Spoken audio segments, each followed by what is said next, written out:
اس کے بعد مدنی سورہ کے اندر کچھ کرنے کا کام آیا، واپس اللہ تعالیٰ مکی سورہ کے اندر لا رہا ہے، تو اس میں دوبارہ آپ بہت نوٹ کیجیے گا کہ آخرت کی بہت یاد دہانی ہمیں ملے گی، اور وہی جو ان کے اعتراضات تھے کہ کیا ہم مر کر دوبارہ مٹی ہو جائیں گے تو کیا دوبارہ ہم اٹھا کھڑا کیے جائیں گے، تو یہ اعتراض ہمیں پھر اس کے اندر نظر آئے گا۔ پھر ایک چیز بڑی امپورٹنٹ ہمیں نظر آئے گی، وہ یہ کہ جو فرشتے ہیں جو ہماری باتیں نوٹ کر رہے ہیں، اللہ تعالیٰ کے جو ایجنٹ ہیں جو ہماری ہر چیزیں نوٹ کر کے اللہ تک پہنچا رہے ہیں، تو اس کی بھی اس آیت کے اندر ہمیں سارے سلسلے نظر آئیں گے۔ تو آئیے شروع کرتے ہیں۔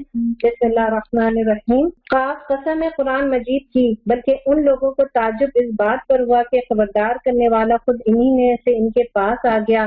پھر منکرین کہنے لگے یہ تو عجب بات ہے کہ جب ہم مر جائیں گے اور خاک ہو جائیں گے تو دوبارہ اٹھائے جائیں گے، یہ واپسی تو عقل سے بعید ہے۔ حالانکہ زمین ان کے جسم میں سے جو کچھ کھاتی ہے وہ سب ہمارے علم میں ہے، اور ہمارے پاس ایک کتاب ہے جس میں سب کچھ محفوظ ہے۔ بلکہ ان لوگوں نے جس وقت حق ان کے پاس آیا اسی وقت اسے جھٹلا دیا، اسی وجہ سے اب یہ الجھن میں پڑے ہوئے ہیں۔ اچھا، تو کیا انہوں نے کبھی اپنے اوپر آسمان کی طرف نہیں دیکھا؟ کس طرح ہم نے اسے بنایا اور آراستہ کیا، اور اس میں کہیں کوئی رکھنا نہیں ہے۔ آپ پیاری ساتھیوں، آیت 1 سے 5 تک تو آپ نے ان کے اعتراضات دیکھے نا، جو وہی پرانی باتیں، وہی پرانی چیزیں ہیں۔ اصل میں ہمارا ذہن اس طرف ضرور جانا چاہیے کہ انسان ذرا سا بھی سوچے تو اس کو لگتا ہے کہیں دل میں چلو شک ہی آ جائے گا کہ نہیں، ہم جو کہہ رہے ہیں وہ غلط ہے، ایسا کیسے ہو سکتا ہے؟ یہ آسمان کس نے کھڑا کیا؟ یہ چاند سورج کس نے بنایا؟ یہ پودے، یہ زمین جو سوکھے پڑے ہوئے پودے تھے، ان میں زندگی کی لہر دوبارہ سبزہ نمو کیسے کون لایا؟ کوئی تو کبھی تو انسان کے ذہن جاتا ہوگا، سوچتا ہوگا۔ اصل میں ان لوگوں نے اس چیز سے انکار کیا۔ انکار کی کیا وجہ تھی؟ انکار کی وجہ یہ تھی جو کہ مجھے سمجھ میں آ رہی ہے، وہ یہ کہ جب دل کچھ کرنے پر آمادہ نہیں ہونا تو پھر انسان طرح طرح کے ہیلے بہانے کرتا ہے۔ انسان کو پتا ہوتا ہے کہ اسے اپنے بہت سارے شوق چھوڑنے ہوں گے، بہت ساری دلچسپیاں چھوڑنی ہوں گی، بہت سارے شب و روز چھوڑنے ہوں گے، بہت سارے مزاج چھوڑنے ہوں گے۔ تو جب انسان یہ سب کچھ چھوڑنا نہیں چاہتا ہے نا تو پھر اس کے پاس بہت سارے ایکسکیوزز ہوتے ہیں۔ تو مجھے آیت 1 سے 5 میں یہی والی کیفیت نظر آ رہی ہے۔ اب اللہ تعالیٰ آیت نمبر 6 سے ان کے ترتیبوں کا بالترتیب جواب دے رہے ہیں۔ آپ دیکھیے بالکل لاجیکلی ساری باتیں اللہ تعالیٰ رکھ رہے ہیں۔ اچھا، تو کیا انہوں نے کبھی اپنے اوپر آسمان کی طرف نہیں دیکھا؟ کس طرح ہم نے اسے بنایا اور آراستہ کیا، اس میں کہیں کوئی رکھنا نہیں ہے، اور زمین کو ہم نے بچھایا اور اس میں پہاڑ جمائے اور اس کے اندر ہر طرح کے خوش منظر نباتات اگا دیے۔ یہ ساری چیزیں آنکھیں کھولنے والی اور سبق دینے والی ہیں۔ یہ ساری تبصرۃ و ذکر لکل عبد منیب۔ اللہ تعالیٰ زمین و آسمان کی نشانیاں، چیزیں، پودے، پھل، ہر چیز دکھا رہا ہے، اور ضرور ان کا ذہن جاتا ہوگا۔ قدرت کو کون نہیں پسند کرتا ہے؟ ہر قدرتی چیز کا منظر کشی ہم میں سے ہر فرد کو پسند ہے۔ گویا کہ انسان جب ان چیزوں کو دیکھے اس کا اللہ سے تعلق بن جانا چاہیے۔ اللہ تعالیٰ ان کو فرما رہے آیت نمبر 1 میں، آنکھیں کھولنے والے اور سبق دینے والے ہر اس بندے کے لیے جو حق کی طرف رجوع کرنے والا ہو، جسے حق کی پہچان ہی نہیں ہونا، جو حق کی طرف آنا ہی نہیں چاہتا ہو، اس کو یہ ساری چیزیں سائنس کا کرشمہ تو نظر آئیں گی، اللہ کا کرشمہ نظر نہیں آئیں گی۔ اور آسمان سے ہم نے برکت والا پانی نازل کیا، پھر اس سے باغ اور فصل کے غلے اور بلند و بالا کھجور کے درخت پیدا کر دیے، جن پر پھلوں سے لدے ہوئے ترش خوشے طیبتیں لگتے ہیں۔ یہ انتظام ہے بندوں کو رزق دینے کا۔ اس پانی سے ہم ایک مردہ زمین کو زندگی بخش دیتے ہیں، مرے ہوئے انسانوں کا زمین سے نکلنا بھی اسی طرح ہوگا۔ اب آگے ان کے پورے سوال کا جواب۔ اور ان سے پہلے نوح کی قوم اور اصحاب الرس اور سمود اور عاد اور فرعون اور لوط کے بھائی اور ایکا والے اور تبا کی قوم کے لوگ بھی جھٹلا چکے ہیں۔ ہر ایک نے رسولوں کو جھٹلایا، آخرکار میری وعید ان پر چسپاں ہو گئی۔ کیا پہلی بار کی تخلیق سے ہم عاجز تھے؟ مگر نہیں، ایک تخلیق کی طرف سے یہ لوگ شک میں پڑے ہوئے ہیں۔ ہم نے پیاری ساتھیوں آیت نمبر 15 تک تو دیکھیں گی، وہ انکار آخرت اور پھر اللہ تعالیٰ کا دلیل سے جواب دینا اور ان کے ذہنوں کو جھنجھوڑنا، یہ سارے سلسلے چلتے رہے۔ ٹھیک ہے، آخرت کی پوری تیاری کی طرف اللہ تعالیٰ لے جا رہا ہے۔ اب اس کے بعد کی جو آیت ہے نا، یہ اس میں ہمارے لیے بہت زیادہ اصول ہیں ساتھیوں، اس کو بہت غور سے سنیے گا، جو چیز اہم لگے اس میں انڈر لائن بھی کیجیے گا۔ آئیے پڑھتے ہیں۔ وَلَقَدْ خَلَقْنَا الْإِنسَانَ، ہم نے انسان کو پیدا کیا۔ اللہ تعالیٰ کا طرز تخاطب دیکھیے، اللہ تعالیٰ ایک بہت ہی بادشاہانہ شان سے مجھے اور آپ کو کہہ رہا ہے، ہم نے انسان کو پیدا کیا اور اس کے دل میں ابھرنے والے وسوسوں تک کو بھی ہم جانتے ہیں۔ اللہ تعالیٰ نے ہمیں پیدا کیا ہے، کیا وہ ہمارے دل کے اٹھنے والے وسوسوں تک کو نہیں جانے گا؟ ہم ایک بچہ پیدا کرتے ہیں، اصل تو خالق اللہ کا ہے، لیکن ہمارا وہ بچہ ہوتا ہے، ہم کہتے ہیں نا ہم نے اسے پیدا کیا ہے، تو ہم اس کے بارے میں بہت اچھے سے جانتے ہیں۔ بچے کو کب کھانا چاہیے، اس کے چہرے سے اندازہ لگا لیتے ہیں کہ اسے کچھ چاہیے، ہے نا۔ بچے کو کب سونا ہے، اس کے رونے سے اندازہ لگا لیتے کہ نہیں یہ بھوک کا رونا نہیں ہے، یہ تو نیند کا رونا ہے نا، یہ مجھے پتا ہے یہ میرا بچہ ہے۔ ہم ان چیزوں سے اپنے بچے کی کتنی کیفیت، کیا چیز میرے بچے کو بادر کر رہی ہے، ہم فوراً بتا دیں گے نہیں سنیے یہ آواز بند کر دیں، اس سے یہ ڈر رہا ہے۔ ہم جو صرف ایک بچے کو پیدا کرتے ہیں، اللہ نے ہمارے دل میں وہ بات رکھی کہ ہم اس کی شناخت کر لیتے ہیں کہ اس کو کیا چیز کب چاہیے۔ اللہ جو 70 ماؤں سے زیادہ ہم سے محبت کرتا ہے پیاری بہنوں، جس نے مجھے پیدا کیا، وہ کہہ رہا سارے وسوسے ساری باتیں میں جانتا ہوں، میرے علم میں۔ ہم اس کی رگے گردن سے بھی اس سے زیادہ قریب ہے، رگے گردن من حبل الورید، یہ شہرت، اس سے بھی زیادہ ہے اللہ مجھ سے قریب۔ اللہ کہہ رہا ہے اتنا زیادہ کون ہو سکتا ہے تم سے قریب؟ کہاں پھرائے جا رہے ہو، کہاں جا رہے ہو، کس سے مدد لے رہے ہو، کس سے امیدیں باندھ رہے ہو، کس آستانے پہ تم سر رکھ رہے ہو، کر کیا رہے ہو تم؟ میں تمہارے بہت قریب ہوں، مجھے محسوس تو کرو۔ اور باقی آپ وہ وقت یاد کیجئے جب تنہائی میں ہو، آپ اکیلے ہو، آپ فکر مند ہو، آپ کو سوائے اللہ کے اور کوئی نظر ہی نہیں آتا، اس وقت آپ اسی سے مانگ رہے تھے اللہ تعالیٰ ہم آپ کے پاس آ گئے، بس اللہ تعالیٰ آپ مجھے تھام دیجئے، میری مشکل آپ دور کر دیجئے۔ یہ لمحے ہم سب کے پاس آئے، اللہ تعالیٰ انہی لمحوں کی یاد دہانی مجھ سے اور آپ سے کرا رہا ہے۔ کیا کرا رہا ہے؟ ہم اس کی رگے گردن سے بھی زیادہ اس سے قریب ہیں، اور ہمارے اس براہ راست علم کے علاوہ 2 کاتب اس کے دائیں اور بائیں بیٹھے ہر چیز ثبت کر رہے ہیں۔ 2 کاتب اس کے دائیں، اللہ تعالیٰ براہ راست تو سب کچھ جان رہا ہے، لیکن چونکہ انسان کی عادت ہوگی وہ جھٹلا دے گا، وہ جھگڑے گا، وہ سارے ایویڈنس کو کہہ دے گا، نفی کر دے گا، نہیں یہ ایسے نہیں تھا، نہیں یوں نہیں تھا، میں تو ایسے تھی، میرے پاس تو بالکل وقت نہیں تھا، میں تو بہت مصروف رہتی تھی، مجھے ڈرائیونگ کرنی ہوتی تھی، مجھے بچوں کو لانا ہوتا تھا، میرے بچے چھوٹے تھے، مجھے تو ٹائم ہی نہیں ملتا تھا، مجھے اپنی بہت ساری گیدرنگ نپٹانی ہوتی ہے، نہیں میں یہ انسان جب اتنی ساری بات کرے گا نا تو اللہ تعالیٰ اس کی گواہی کے لیے 2 فرشتوں کو دنیا میں بھی رکھا ہوا ہے جو دائیں بائیں بیٹھے میری ہر چیز لکھ رہے ہیں۔ ساتھیوں اگر کوئی کہے کہ آپ جس گھر میں بیٹھی ہیں اس کے باہر کوئی نگرانی کر رہا، آپ کی کیا کیفیت ہو جائے گی؟ آپ ہر بات سمجھ کے ہر چیز میں محتاط ہو جائیں گی نا۔ یہ فرشتے دائیں بائیں بیٹھے میرے اور آپ کی ہر بات، ہر نقل و حرکت، ہر چیز، چاہے وہ کر رہے ہیں نہیں کر رہے ہیں، ہر چیز وہ نوٹ کرتے چلے جا رہے ہیں۔ کیوں؟ تاکہ گواہیوں کی ضرورت ہوگی اس دن، ہم ہر چیز تمہاری لکھ رہے ہیں۔ ہمارے اس براہ راست علم کے علاوہ 2 کاتب اس کے دائیں بائیں بیٹھے ہر چیز ثبت کر رہے ہیں۔ کوئی لفظ اس کی زبان سے نہیں نکلتا ہے جسے محفوظ کرنے کے لیے ایک حاضر باش نگران موجود نہ ہو۔ کوئی چیز بھی، ہر چیز لکھنے کے لیے، اور یہ حاضر باش ہیں، یہ چوکنے ہیں۔ اور ہم نے اس دن بھی پڑھ لیا تھا نا کہ اللہ تعالیٰ کے جو فرشتے ہیں وہ ہر وقت ہمارے ساتھ ہوتے ہیں، دنیا میں بھی ہمارے ساتھ ہوتے ہیں، موت کے وقت بھی وہ ہمارے ساتھ ہوں گے، قبر میں بھی وہ ہمارے ساتھ ہوں گے، قیامت کے دن بھی وہ ہمارے ساتھ ہوں گے۔ جو اتنا ہمارے ساتھ ہوگا وہ پھر ہمارا ساتھی بن جائے گا۔ اللہ تعالیٰ فرما رہے ہیں پھر دیکھو وہ موت کی جا کنی حق لے کر آ پہنچی، یہ وہی چیز ہے جس سے تو بھاگتا تھا۔ فرشتوں کی ذمہ داری، فرشتوں کا کام بتا دینے کے بعد یہ فرشتے بھی عالم الغیب کی ساری چیزیں ساتھیوں، بس ہمیں یقین کرنا ہوگا، ساری بات اور سارا کام تو یقین پر ہے۔ اللہ تعالیٰ فرما رہا ہے کہ ان فرشتوں کی لکھائی اور ساری چیزوں کے بعد کیا چیز، اصل بات کیا آ رہی ہے؟ وَجَاءَتْ سَكْرَةُ الْمَوْتِ بِالْحَقِّ، پھر دیکھو وہ موت کی جاکنی حق لے کر آ پہنچی۔ یہ وہی چیز ہے جس سے تو بھاگتا تھا۔ کیا مطلب ہے بھاگتا تھا؟ کوئی ہائی وے تھوڑی کہ اس پہ بھاگ رہے ہیں۔ دنیا میں پسند نہیں کرتے تھے، نہیں ابھی موت کا ذکر نہیں کرو، ابھی کیا، ابھی تھوڑی مرنا ہے، ابھی تو بہت کپڑے پہننا، ابھی تو بہت کھانے، ابھی بہت جگہ گھومنا ہے، ابھی بڑی پارٹیز اٹینڈ کرنا ہے، ابھی تیاری نظر آ نہیں رہی ہے زندگی کے اندر اس موت کی تیاری جس کے لیے فرشتے ساری ایویڈنس لے کے یہاں سے ساری گواہیاں لے کے میرے اللہ کے پاس پہنچیں گے۔ وہ موت آئے گی، وہ وقت ضرور آئے گا، لیکن یہ وہی چیز ہے جس سے انسان دنیا میں دارالعمل میں بھاگ رہا ہے اور دارالجزا کے وقت پھر اس کے پاس کچھ بھی نہیں ہوگا۔ اللہ محفوظ رکھے، اللہ محفوظ رکھے۔ وَنُفِخَ فِي الصُّورِ، پھر سور پھونکا گیا۔ یہ ہے وہ دن جس کا تجھے خوف دلایا جاتا تھا۔ ہر شخص اس حال میں آ گیا کہ اس کے ساتھ ایک ہانک لانے والا اور ایک گواہی دینے والا ہے۔ احادیث میں آتا ہے جس کا مفہوم ہے کہ دنیا میں جو ہمارے سیدھے ہاتھ کے جو فرشتے ہیں جن کے پاس سارا ریکارڈ ہوگا، وہ سارا میرا پلندہ ساری میری فائل لے کر میرے ساتھ ساتھ چل رہے ہوں گے، اور الٹے ہاتھ کا جو فرشتہ ہے وہ ہانک کر لانے والا، گھسیٹ کر لانے والا ہوگا. قیامت کی ہیبت میں انسان کے ہاتھ پاؤں جواب دے جائیں گے، وہ چل ہی نہیں پائیں گے، تو وہ فرشتے انہیں ہانک کر گھسیٹ کر لائیں گے. اور ایک فرشتہ میرا پوری زندگی کا نام ہے مال پورا پلندہ اٹھایا ہوا ہوگا. اس چیز کی طرف سے تو غفلت میں تھا، ہم نے وہ پردہ ہٹا دیا جو تیرے آگے پڑا ہوا تھا، آج تیری نگاہ خوب تیز ہے.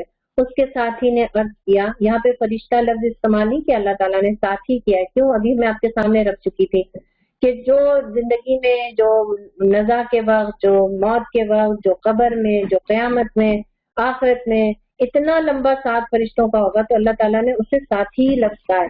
اس کے ساتھی نے عرض کیا یہ جو میری سپردگی میں تھا اب حاضر ہے. یہ جو اس کا آپ نے ریکارڈ مجھے رکھنے کہا تھا نا، اللہ تعالیٰ یہ لیجیے، یہ اپنے ریکارڈ کے ساتھ اب آپ کے سامنے حاضر ہے. حکم دیا گیا پھینک دو جہنم میں ہر کٹے کافر کو جو حق سے اناد رکھتا تھا. کچھ لوگ ایسے ہوں گے، کچھ لوگوں کے بارے میں فیصلہ ہوگا کہ پھینک دو انہیں جہنم میں. ان کا جرم کیا ہوگا؟ ان کی پوری چارج شیٹ اللہ تعالیٰ، ان کے جرائم کی فہرست اب اللہ تعالیٰ رکھتا ہے.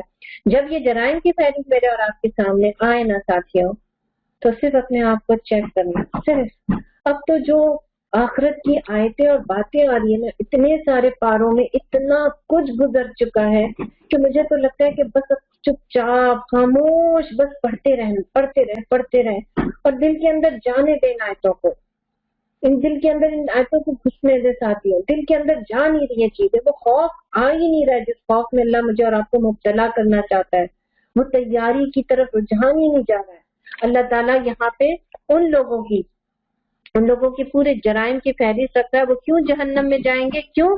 اس لیے کہ جو حق سے اناد رکھتا تھا، خیر کو روکنے والا تھا، اور حد سے تجاوز کرنے والا تھا، اور شک میں پڑا ہوا تھا، اور اللہ کے ساتھ کسی دوسرے کو خدا بنائے بیٹھا تھا. آپ دیکھیں یہ ساری چیزیں اللہ تعالیٰ نے 1 2 3 کر کے اس کے سامنے رکھ دیا ہے کہ یہ وہ ساری چیزیں ہوں گی جس کی وجہ سے کیا ہوگا؟ فی عذاب شدید، ڈال دو اسے سخت عذاب میں. اور اس کی جرائم کی فہرست کو 1 2 3 کر کے آپ ضرور لکھ لیں تاکہ نظر سے ذہن سے گزرے کہ کہیں ایسا تو نہیں ہے کہ کسی کی نفرت یا کسی سے حسد ہمیں حق سے یا اناد پہ مبتلا کر دیتی ہو. ایسا تو نہیں ہے کہ میں خود تو کچھ کر نہیں رہی ہوں، دوسروں کی بھی لیٹ پولنگ کر رہی ہوں، انہیں بھی روک رہی ہوں. ایسا تو نہیں ہے حد سے تجاوز. اللہ تعالیٰ نے ہمارے لیے ایک حد رکھی ہے، بار بار اس حد کو کراس کر جاتی ہو. تو ایسے سب لوگوں کے لیے کیا ہے کہ ڈال دو انہیں سخت عذاب میں. اس کے ساتھ ہی نے عرض کیا، خداوند میں نے اسے سرکش نہیں بنایا ہے بلکہ یہ خود ہی پرلے درجے کی گمراہی میں پڑا ہوا تھا. جواب ارشاد ہوا، میرے حضور جھگڑا نہ کرو. انسان وہاں پہ اللہ تعالیٰ سے جھگڑے گا نہیں. اللہ تعالیٰ بھی بچے چھوٹے تھے، ابھی فلاں کام تھا، ابھی میں بہت بزی تھی، ابھی لائف تھی، ابھی انجوائے کر رہی تھی، اس لیے یہ سارے کام ہوئے. انسان جب وہاں پہ اور کرے گا نا تو اللہ تعالیٰ کیا کریں گے کہ نہیں بند کر دو اس کام، یہ تو بہت جھگڑ رہی ہے. میں تم کو پہلے ہی انجام بس سے خبردار کر چکا تھا. میرے ہاں بات پلٹی نہیں جاتی اور میں اپنے بندوں پر ظلم توڑنے والا نہیں ہوں. آیت نمبر 30 کو ساتھیوں ذرا دیکھیے اور پڑھیے اس کو. یوم نقول لجہنم هل امتلأت وتقول هل من مزید. وہ دن جب کہ ہم جہنم سے پوچھیں گے کیا تو بھر گئی، وہ کہے گی کیا اور کچھ ہے. سیدنا انس کہتے ہیں کہ آپ صلی اللہ علیہ وسلم نے فرمایا دوزخی دوزخ میں ڈالے جائیں گے تو دوزخ یہی کہتی رہے گی حل من مزید، حل من مزید، کچھ اور ہے، تاہا کہ اللہ تعالیٰ اپنا قدم اس پر رکھ دے گا اور اس وقت وہ کہے گی بس بس میں بھر گئی. اللہم اجرنا من النار، اللہم اجرنا من النار. ساتھیوں یہ لفظ ہے حل من مزید، ہم نے سورہ آل عمران میں بھی دیکھا اور پڑھا تھا.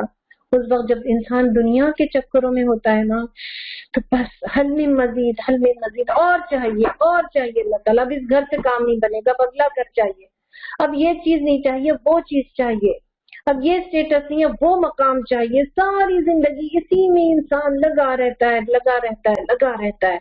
دنیا میں وہ بار بار اللہ تعالیٰ سے کہتا ہے حل من مزید، حل من مزید. اس دن جہنم کہے گی وتقول حل من مزید. اللہ اکبر، اللہ اکبر. وہ دن جبکہ ہم جہنم سے پوچھیں گے کیا تو بھر گئی، اور وہ کہے گی کیا اور کچھ ہے، اور جنت متقین کے قریب لے آئی جائے گی، کچھ بھی دور نہ ہوگی۔ پیاری اور عزیز بہنوں، میں آپ سے تھوڑا سا معذرت چاہتی ہوں، اصل میں ہمارے پڑوس والے گھر میں کنسٹرکشن ہو رہی ہے جس کا بہت شور آپ کو آ رہا ہوگا، لیکن ہو سکتا ہے یہ بھی اللہ کی آزمائش ہو۔ ہم ان ساری وسوسوں کو اور شور کو اور چیزوں کو پیاری بہنوں نظر انداز کر دیجیے، بس آپ کا قرآن کھلا ہو، آپ قرآن کھولی رہیے، میں بھی پڑھتی ہوں، اور جتنا اللہ تعالیٰ ہمیں سمجھ دے سکتا ہے نا ہم وہ کرتے چلے جائیں، پڑھتے چلے جائیں۔ یہ آیتیں تو اتنی دفعہ دوہر چکی ہیں، فکر آخرت کی کتنی چیزیں میرا اور آپ کے سامنے آ چکی ہیں۔ اللہ سے دعا مانگتے ساتھی واقعی اللہ تعالیٰ ہمیں ہمارا آسان حساب لیجیے گا۔ تو اتنی سہولتوں کے درمیان ہم نے قرآن پڑھا ہے، آج تھوڑے سے شور کے درمیان بھی پڑھ لیتے ہیں، انشاءاللہ تعالیٰ آپ ان چیزوں کو درگزر کیجیے گا۔ بسم اللہ الرحمن الرحیم۔ اور جنت متقین کے قریب لے آئی جائے گی، کچھ بھی دور نہ ہوگی، ارشاد ہوگا یہ ہے وہ چیز جس کا تم سے وعدہ کیا جاتا تھا۔ سبحان اللہ سبحان اللہ۔ اور یہ جنت جس کا وعدہ اللہ تعالیٰ نے کیا کن لوگوں کے لیے ہوگی؟ ہر اس شخص کے لیے جو بہت رجوع کرنے والا اور بڑی نگہداشت کرنے والا۔ یہ جنت کس کے لیے ہوگی؟ جو بہت رجوع کرتا تھا، جو جسے اپنے آپ کو اللہ کی نافرمانی سے، اپنی خواہش نفس کی پیروی سے اپنے آپ کو بچایا ہوگا، جس کی زندگی میں اللہ تعالیٰ کو کیا پسند ہے اس کی بڑی اہمیت ہوگی۔ تو ایسے لوگوں کو اللہ تعالیٰ کیا کہتا ہے؟ وہ ہم سے بار بار رجوع کرتے ہیں۔ اور بڑی نگہداشت کرنے والا، کن چیزوں کی نگہداشت کرنا؟ اللہ کے حدود کی نگہداشت کرنا، اپنے فرائض، اپنے نمازوں کی نگہداشت کرنا، جو امانتیں اللہ تعالیٰ نے باتوں کے لحاظ سے، کام کے لحاظ سے، پیسوں کے لحاظ سے اور دین کی ذمہ داری کے لحاظ سے اللہ نے جو امانتیں دی ہیں، ان امانتوں کا پاس اور لحاظ رکھنا، اللہ کی راہ میں اپنی اوقات، اپنی قوتیں، اپنی محنتیں، اپنی کوششیں، ان سب چیزوں کو غلط جگہ سے لگانے سے بچانا۔ ہمارے پاس بہت صلاحیتیں ساتھیوں، ان صلاحیتوں کو ہم کہیں غلط جگہ تو نہیں لگا رہے، ان سب جگہوں سے اپنے آپ کو بچا کے نکال لینے والے کو کیا کہتے ہیں؟ نگہداشت کی، اس نے حفاظت کیا۔ تو جنت میں جانے والوں کی کوالٹی یہ ہوگی کہ وہ نگہداشت کرتے تھے، جو بے دیکھے رحمان سے ڈرتا تھا۔ واقعی بے دیکھے، میں اس لفظ کو سوچ رہی تھی رجوع کرنا، بے دیکھے رحمان، بات مجھے ایک جیسی لگ رہی تھی، لیکن اللہ تعالیٰ نے ان کو الگ الگ ذکر کیا، گویا کہ وہ اللہ تعالیٰ کو محسوس کرتے تھے۔ ہر غلط کام کے وقت ان کو ایک خوف ہوتا تھا کہ کہیں ایسا تو نہیں کہ اللہ تعالیٰ کے ہمیں پکڑ لیا جاؤ، اپنی خوشی میں، اپنے غم میں، ہر جگہ ان باتوں کا ان کو بہت احساس رہتا تھا کہ اللہ دیکھ رہا ہے۔ اور جو دل گرویدہ لیے گئے تھے، ہم نے بار بار کئی دل پڑھے نا، قلب منیب، قلب سلیم، ہے نا، ہم بار بار کئی طرح کے دل پڑھ رہے ہیں۔ تو اس میں بھی اللہ تعالیٰ وہ قلب منیب سے مراد ایسا دل ہے جو ہر طرف سے رخ پھیر کر ایک اللہ کی طرف مڑ گیا۔ سبحان اللہ، کتنی پیاری باتیں ہیں یہ، کتنی پیاری باتیں ہیں یہ۔ ہم ایسا دل کر سکتے ہیں نا؟ میرے دل میں اللہ کیوں نہیں ہے؟ میرے دل میں اتنے سارے لوگوں کا خوف، اتنے سارے لوگوں کے ارمان بیٹھے ہوئے، وہاں کہیں اللہ جگہ بنا نہیں پا رہا ہے۔ تو ہمارے اللہ سے دعا کرتے ہیں کہ واقعی اللہ یہ کوالٹی ہمارے اندر بھی دیکھے کہ ہم آپ سے واقعی بہت رجوع کرنے والے ہوں، ہم اپنے ایمان کی، اپنے وعدوں کی نگہداشت کرنے والے ہوں، ہم بے دیکھے رحمان سے، اللہ تعالیٰ ہم آپ سے ڈرنے والے ہوں۔ اللہ تعالیٰ ایک ایسا دل دیجیے گا جس کا ہر رخ آپ ہی کی طرف جاتا ہو۔ اچھا، اب ان کے لیے کتنا زبردست اعلان ہونے والا ہے، داخل ہو جاؤ جنت میں سلامتی کے ساتھ، داخل ہو جاؤ، ادخلوہا فی سلام ذالک یوم الخلود، داخل ہو جاؤ میری جنت میں سلامتی کے ساتھ، وہ دن حیات ابدی کا دن ہوگا، وہاں ان کے لیے وہ سب کچھ ہوگا جو وہ چاہیں گے، اور ہمارے پاس اس سے بھی بہت کچھ، اس سے بھی زیادہ بھی بہت کچھ ہے ان کے لیے۔ ہم ان سے پہلے بہت سی قوموں کو ہلاک کر چکے ہیں جو ان سے بہت زیادہ طاقتور تھی اور دنیا کے ملکوں کو انہوں نے چھان مارا تھا، پھر کیا وہ کوئی جائے پناہ پا سکے؟ اس تاریخ میں عبرت کا سبق ہے ہر اس شخص کے لیے جو دل رکھتا ہو یا جو توجہ سے بات کو سنے۔ کس کے لیے سبق ہوتا ہے؟ جو انسنی کر جاتا ہے اس کے لیے نہیں، قرآن کی باتوں میں سبق اس کے لیے ہے جو بات کو غور سے سنتا ہو اور بات کے بہترین پہلو کی طرف اپنا ذہن لے جاتا ہو۔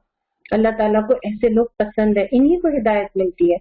دعا تمنا کرتے ہیں ساتھیوں، ہم بھی باتوں کو توجہ اور غور سے سننے والے ہو، ہنسی مذاق میں اڑا دینے والے نہ ہو، غیر سنجیدہ رویہ نہ ہو ہمارا۔ ہم نے زمین و آسمان پر اس کے درمیان کی ساری چیزوں کو 6 دنوں میں پیدا کر دیا اور ہمیں کوئی تکان لاحق نہ ہوئی۔ بس اے نبی صلی اللہ علیہ وسلم، جو باتیں یہ لوگ بناتے ہیں ان پر صبر کرو اور اپنے رب کے ہم کے ساتھ اس کی تسبیح کرتے رہو، طلوع آفتاب اور غروب آفتاب سے پہلے اور رات کے وقت، پھر اس کی تسبیح کرو سجدہ ریزیوں سے فارغ ہونے کے بعد بھی۔ اور سنو، جس دن منادی کرنے والا ہر شخص کے قریب ہی سے پکارے گا، جس دن سب لوگ آواز حشر کو ٹھیک ٹھیک سن رہے ہوں گے، وہ زمین سے مردوں کے نکلنے کا دن ہوگا۔ ہم ہی زندگی بخشتے ہیں اور ہم ہی موت دیتے ہیں، ہماری طرف ہی ان سب کو پلٹنا ہے۔ جب زمین پھٹے گی اور لوگ اس کے اندر سے نکل کر تیز تیز بھاگے جا رہے ہوں گے، یہ حشر ہمارے لیے بہت آسان ہے۔ ساتھیوں، بارہا ایسا تجربہ ہوا ہے، بارہا 90s میں جن لوگوں نے حج کیا، اس میں ایک حج میں بہت زیادہ خیمے جل گئے تھے اور لوگ بہت شہید ہوئے تھے۔ مینا کے میدان میں ایک عجیب افراتفری کا وہ ایک وقت تھا۔ ہماری ایک ساتھی ان دنوں حج کرنے نا، جب ہم نے ان سے پوچھا تو وہ کہہ رہی تھی کہ اس آیت کو پڑھو اور وہ حج کا منظر دیکھو تو لگتا ہے ایک منظر ہے، افراتفری، ہم لوگ سرپٹ بھاگے جا رہے ہیں، آواز آ رہی ہے آگ لگ گئی، آگ لگ گئی، بھاگو بھاگو۔ کہیں گے جب اچھا خاصا گھنٹہ بھر بھاگ بھاگ کے حلق خشک، دوپٹے کہیں، چپل پیروں میں نہیں، پانی کی بوتل تھی، کچھ نہیں پتا، دوسروں کی بوتل ہمارے ہاتھ میں، ہماری بوتل کا ہمیں کچھ نہیں پتا۔ جب ایک گھنٹہ بھاگتے گئے تو وہاں سے دیکھا سرپٹ لوگ ادھر سے دوڑے چلے آ رہے ہیں، ارے یہ کیا، نہیں اپوزٹ ڈائریکشن میں بھاگو، وہاں آگ تو اس طرف لگی ہے، تم لوگ تو آگ کی طرف آ رہے ہو۔ پھر واپس سرپٹ دوسری طرف دوڑنا، ایک عجیب طریقے سے کہہ رہی تھی کہ قیامت کا وہ منظر تھا۔ تو اللہ تعالیٰ تو یہ منظر سے دنیا میں گزارتا رہتا ہے۔ ایسے کتنوں کے انٹرویوز آتی ہیں جب زلزلے ہوتے ہیں، جب طوفان آتے ہیں، جب کہیں بھگدڑ مچ جاتی ہے، ان کے انٹرویوز سنیں، آپ کو یہی لگے گا کہ ہم نے قیامت کا منظر دیکھا۔ اللہ تعالیٰ قرآن پڑھاتے پڑھاتے منظر کو لے کر آ رہا ہوتا ہے سامنے۔ اللہ محفوظ رکھے، اللہ ہم سب کو محفوظ رکھے۔ اے نبی صلی اللہ علیہ وسلم، جو باتیں یہ لوگ بنا رہے ہیں ہم خوب جانتے ہیں، تمہارا کام ان سے جبرن بات منوانا نہیں ہے، بس تم اس قرآن کے ذریعے سے ہر اس شخص کو نصیحت کرو جو میری تنبیہ سے ڈرے۔ سب یہ قرآن ہی کی دعوت ہی سے تبدیلی آ سکتی ہے، قرآن ہی ایک نصیحت ہے۔ دنیا کی ہزاروں آپ کتابیں پڑھ لیں، اسے دل نہیں پلٹ پاتے، وقتی طور سے متاثر تو ہو جاتے ہیں، لیکن قرآن وہ موضوعاتی کتاب ہے جو اندر سے دل کی دنیا بدلتی ہے۔ اس وقت جو میری اور آپ کی حالت ہو رہی ہے، جو دورہ قرآن کے بیچ میں جو ہمارے دل کی کیفیت ہوتی ہے، اللہ تعالیٰ اس دل کی کیفیت کو میرے اور آپ کے سنبھال کے رکھے، آمین ثم آمین۔ سورہ ذاریات شروع ہو رہی ہے، یہ بھی سورہ مکی ہے۔ آخرت کا اس میں بہت ذکر ہے، اس میں ہواؤں کا ذکر ہے، اس میں اللہ تعالیٰ اپنی نشانیاں بتا رہا ہے، اور اس کے اندر اللہ تعالیٰ زندگی کو بامقصد گزارنے کے لیے چیزیں بتا رہا ہے۔ آئیے دیکھتے ہیں اس سورہ کو، چلیے بسم اللہ الرحمن الرحیم۔ قسم ہے ان ہواؤں کی جو گرد اڑانے والی ہے، پھر پانی سے لدے ہوئے بادل اٹھانے والی ہے، پھر سبک رفتاری کے ساتھ چلنے والی ہے، پھر ایک بڑے کام بارش کی تقسیم کرنے والی ہے۔ دیکھیے ایک ہوا سے اللہ تعالیٰ کتنے کام لے رہے ہیں۔ ہوا چل رہی ہے نا، جو گرد و غبار بھی اڑا رہی ہے، کچھ مٹی کی سوندھی سوندھی خوشبو بھی آ رہی ہے، کچھ بادل کے آثار بھی لگ رہے ہیں۔ پھر وہی ہوا پانی سے لدے ہوئے کتنے گیلن ٹنوں پانی اوپر بادل لیے کو لیے چلی جا رہی ہے، وہ کہیں گر بھی نہیں رہے تب تک کہ اللہ تعالیٰ اور وہ بادل کو اٹھائے رفتاری سے چل رہی ہے کہیں، اور اس کے بعد پھر وہی بادل برسنا شروع ہو جاتے ہیں، بارش ہو جاتی ہے۔ اللہ تعالیٰ یہ سب کچھ بتا کے اصل میں اپنی پاور بتانا چاہ رہا ہے۔ حق یہ ہے کہ جس چیز کا تمہیں خوف دلایا جا رہا ہے وہ سچی ہے اور جزائے اعمال ضرور پیش آنے ہیں۔ قسم ہے متفرق شکلوں والے آسمان کی، آخرت کے بارے میں تمہاری بات ایک دوسرے سے مختلف ہے، اس سے وہی برگشتہ ہوتا ہے جو حق سے پھرا ہوا ہے۔ مارے گئے قیاس و گمان سے حکم لگانے والے جو جہالت میں غرق اور غفلت میں مدہوش ہیں۔ ساتھیوں آپ ذرا سا سوچیے، یہ قیاس اور گمان ہے کیا چیز؟ یہ کیا ہے قیاس و گمان جس کے بارے میں، جس کو کر کے میں آخرت سے غافل ہو جا رہی ہوں، میں غفلت میں پڑ جا رہی ہوں، میں آخرت کے بارے میں غفلت کا شکار کیوں ہو رہی ہوں؟ یہ کیا ہے قیاس و گمان؟ کہیں ایسا تو نہیں کہ مجھے بھی ایک گمان ہے کہ اللہ تعالیٰ غفور الرحیم ہے نا، ہم چاہے جیسے بھی ہوں اللہ تعالیٰ مجھے معاف کر دے گا، محمد صلی اللہ علیہ وسلم میری شفاعت کر دیں گے، ان کو تو بس کرنی ہے، چاہے پاس ہو یا فیلئر ہو، جس کی بھی ہو بس اس کی شفاعت ہو جائے گی، ہے نا، بس فلاں چیز ایسے ہو جائے گی، میرے خاندان میں تو بڑے بزرگ لوگ تھے، بس وہ ہو جائے گی میری شفاعت۔ یہ کیا چیز ہے؟ یہ قیاس اور گمان سے کیا حکم ہم اپنے اوپر لگا رہے ہیں، اور کس چیز نے ہمیں جہالت میں مبتلا کر دیا ہے؟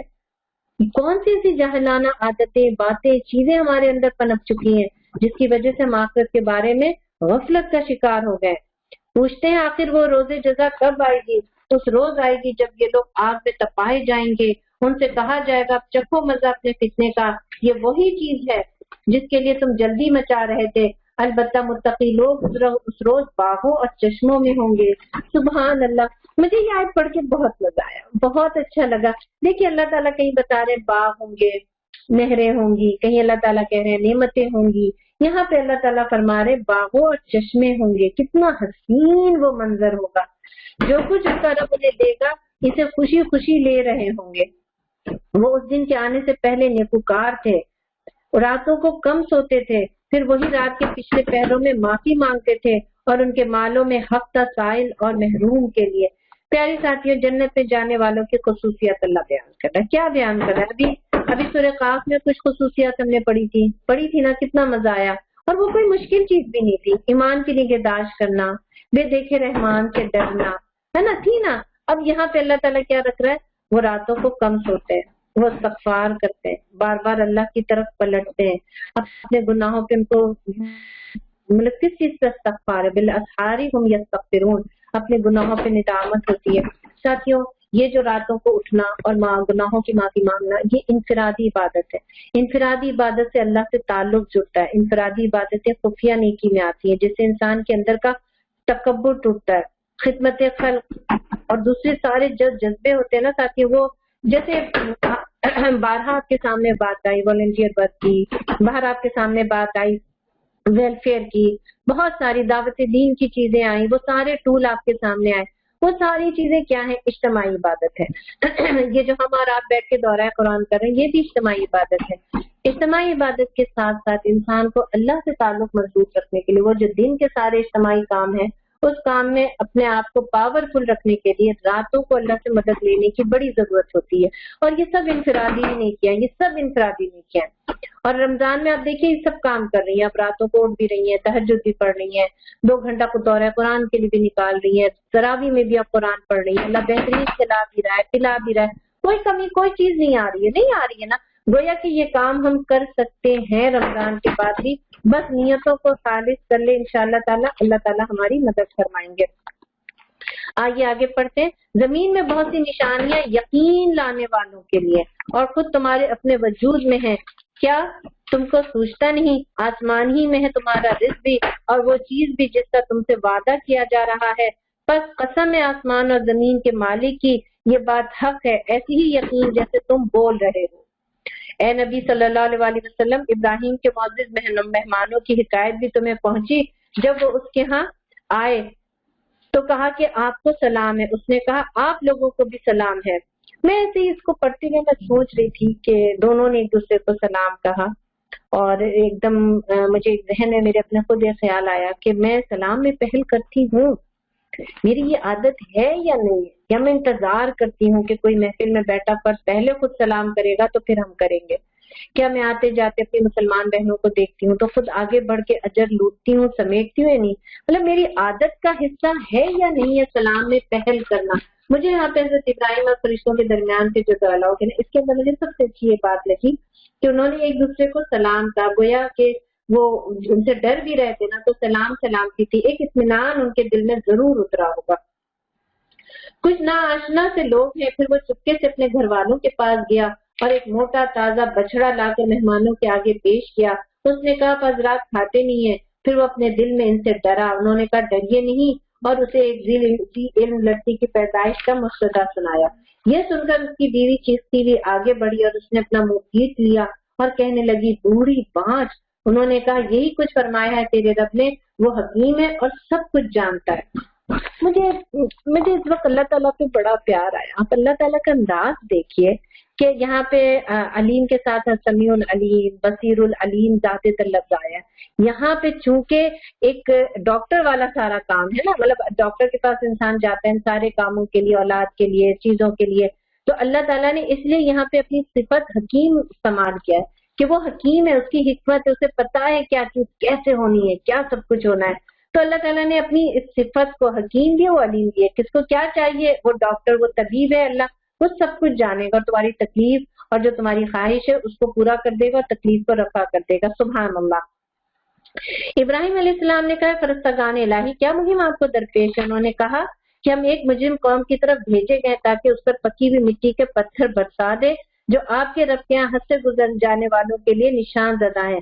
پھر ہم نے ان سب کو نکال لیا جو اس بستی میں مومن تھے، اور وہاں ہم نے ایک گھر کے سوا مسلمانوں کا کوئی گھر نہ پایا۔ اس کے بعد ہم نے وہاں بس ایک نشانی ان لوگوں کے لیے چھوڑ دی جو دردناک عذاب سے ڈرتے ہوں، اور تمہارے لیے نشانی ہے موسیٰ کے قصے میں جب ہم نے اسے سری سنت کے ساتھ فرعون کے پاس بھیجا۔ وہ اپنے بلبوتے پر اکڑ گیا، بولا یہ جادوگر ہے یا مجنون ہے۔ آخر کار ہم نے اسے اور اس کے لشکروں کو پکڑا اور سب کو سمندر میں پھینک دیا، اور وہ ملامت زدہ ہو کر رہ گیا۔ اور تمہارے لیے نشانی ہے عاد میں جبکہ ہم نے ان پر ایک ایسی بے خیر ہوا بھیج دی جس چیز پر بھی وہ گزر گئی اسے بوسیدہ کر کے رکھ دیا۔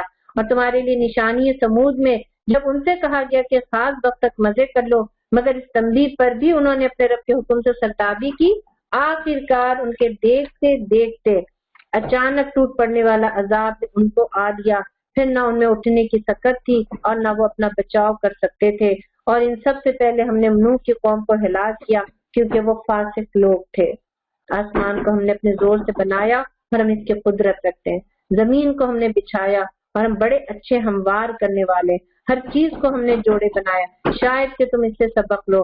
بس دوڑو اللہ کی طرف، میں تمہارے لیے اس کی طرف سے صاف صاف خبردار کرنے والا ہوں۔ پیاری ساتھیوں، ذرا اس لفظ کو ہائی لائٹ کیجئے، فَفِرُّوا إِلَى اللَّهِ۔ اب تک آپ پڑھتی آئیں گی وَفِرُّوا إِلَى اللَّهِ ہے نا؟ اب یہ ایسی آیت پڑھتی تھی سورت سے، تیزی کرو، جلدی چلو، جلدی دوڑو، وقت کم ہے، عمر کم ہے، تجربے میں سب چیز نکل جائے گی، دوڑو دوڑو، جلدی کرو، کوئی بھی فیصلہ ہے، کوئی بھی بات ہے، اتنا مت سوچو کہ وقت ہی نکل جائے۔ یہاں پہ اللہ تعالیٰ ایک اور جملہ بہت پیارا استعمال کریں، فَفِرُّوا، بس دوڑو اللہ کی طرف۔ پیاری ساتھیوں، میں ایسی اپنے لیے بھی سوچ رہی تھی، آپ بھی ذرا اپنے لیے سوچیں کہ میں نے سوچا ہے کہ کبھی کہ مجھے اللہ کی طرف بھی دوڑنا ہے؟ یہ تو میں نے کبھی نہیں سوچا۔ مجھے دنیا کی طرف دوڑنا ہے، مجھے ان سے آگے بڑھنا ہے، مجھے ان سے آگے بڑھنا ہے، جلدی کرنا ہے، بس یہ بچہ پڑھ لے، وہ کر لے، یہ ہو جائے، ہے نا؟ میں نے ہر چیز میں ایک دوڑ لگائی ہوئی تھی۔ لائف ہی بزی ہے، ذرا سا دیکھیے نا آپ سب اپنی زندگی کے مصروفیات کے اندر، ہر آدمی کہیں نہ کہیں جا رہا ہے، ہر آدمی کہیں نہ کہیں دوڑ رہا ہے۔ کیا میں اللہ کے لیے بھی کبھی دوڑی ہوں؟ کن کاموں میں تیزی دکھانی ہے؟ اللہ کہہ رہا فَفِرُّوا، کن کاموں میں تیزی دکھاتی ہوں؟ کیا میرے اندر ہے کہ میں برائیوں سے نیکی کی طرف، مجھے پتا ہے میرے اندر کی کمزوریاں، میں بہت غصہ ور ہوں، مجھے غصے سے اس طرف بھاگنا ہے جہاں پہ غصہ نہیں ہوتا ہے۔ کیا میں چیخ کر تو نہیں بات کرتی ہوں؟ کہیں میں اٹھلا کر تو نہیں بات کرتی ہوں؟ مجھے کس طرف دوڑنا ہے؟ مجھے ان چیزوں کو چھوڑنے کی طرف دوڑنا ہے۔ میرا انداز، میرا لہجہ، میرا موڈ، میرا مزاج، میرا لباس، کیا میں ان سب کو پیچھے چھوڑ کے آگے دوڑنے کے لیے تیار ہوں؟ ہے ایک نئی چیز لینے کے لیے تیار ہوں میں اور آپ؟ ساتھیوں، سلام میں پہل، عیادت میں پہل، قرآن پڑھنے میں پہل، دعویٰ کے کام میں پہل۔ آئیے ساتھیوں اللہ کی طرف بھاگتے ہیں، آئیے ساتھیوں اللہ کی طرف دوڑتے ہیں، کتنا مزہ آئے گا۔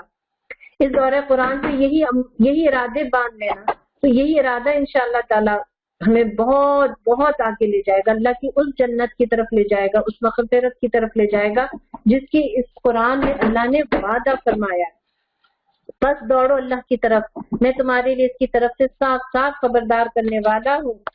نہ بناؤ اللہ کے ساتھ کوئی دوسرا معبود، میں تمہارے لیے اسی کی طرف سے صاف صاف خبردار کرنے والا ہوں۔ یوں ہی ہوتا رہا، ان سے پہلے کی قوموں کے پاس بھی کوئی رسول ایسا نہیں آیا جسے انہوں نے یہ نہ کہو کہ یہ ساحر ہے یا مجنون۔ اللہ کے نبی کو تسلی دی جا رہی، ان کو بھی یہی الفاظ سننے کو مل رہے۔ کیا ان سب نے آپس میں اس پر کوئی سمجھوتا کر لیا؟ نہیں، بلکہ یہ سب سرکش لوگ ہیں۔ بس اے نبی صلی اللہ علیہ وسلم ان سے رخ پھیر لو، تم پر کچھ ملامت نہیں، البتہ نصیحت کرتے رہو کیونکہ نصیحت ایمان لانے والوں کے لیے نافع ہے۔ میں نے جن اور انسان کو اس کے سوا کسی کام کے لیے نہیں پیدا کیا کہ وہ میری بندگی کرے۔ وَمَا خَلَقْتُ الْجِنَّ وَالْإِنسَ إِلَّا لِيَعْبُدُونِ۔ ساتھیوں اس آیت کے ساتھ ذرا سا تھوڑا سا نوٹ لکھیے کہ میں اس دنیا میں کیوں آئی ہوں۔ 12 اللہ نے زندگی کا مقصد بتایا، سورۃ آل عمران سے زندگی کا مقصد پڑھتے چلے آ رہے ہیں، میری زندگی کا ایک مقصد ہے۔ میری زندگی کا ایک مشن ہے، میں اس دنیا میں کیوں آئی ہوں، مقصد پورا کیسے کروں گی، میری زندگی کا کیا مقصد ہے۔ الا لیعبدون، اللہ تعالیٰ نے عبادت کے لیے پیدا کیا، عبد بندگی اور غلامی۔ جب تک ہم اللہ تعالیٰ ہم دنیا کے دیگر کام اور فرائض میں رہیں گے نا، ہم عبادت بندگی میں ہی رہیں گے، اللہ کی عبد میں رہیں گے۔ لیکن جیسے ہی میں اس بندگی اور غلامی سے تھوڑا اپنی اوپر پوسٹ ہائی کرنا چاہتی ہوں، بھئی یہ میری پوسٹ تھوڑا سا اور آگے، میں غلامی کی پوسٹ سے تھوڑا آگے اوپر اٹھنا چاہتی ہوں، تو پھر اس پوسٹ کو اوپر کرنے کے لیے اللہ تعالیٰ نے ایک اور پرکشش چیز رکھی میرے اور آپ کے سامنے، وہ ہے انصار اللہ۔ جو اللہ کے کام میں مدد کرے گا، اللہ اس کی بندگی و غلامی سے پوسٹ اوپر کر دیں گے اور اس کی پوسٹ بن جائے گی اللہ کے مددگار کی۔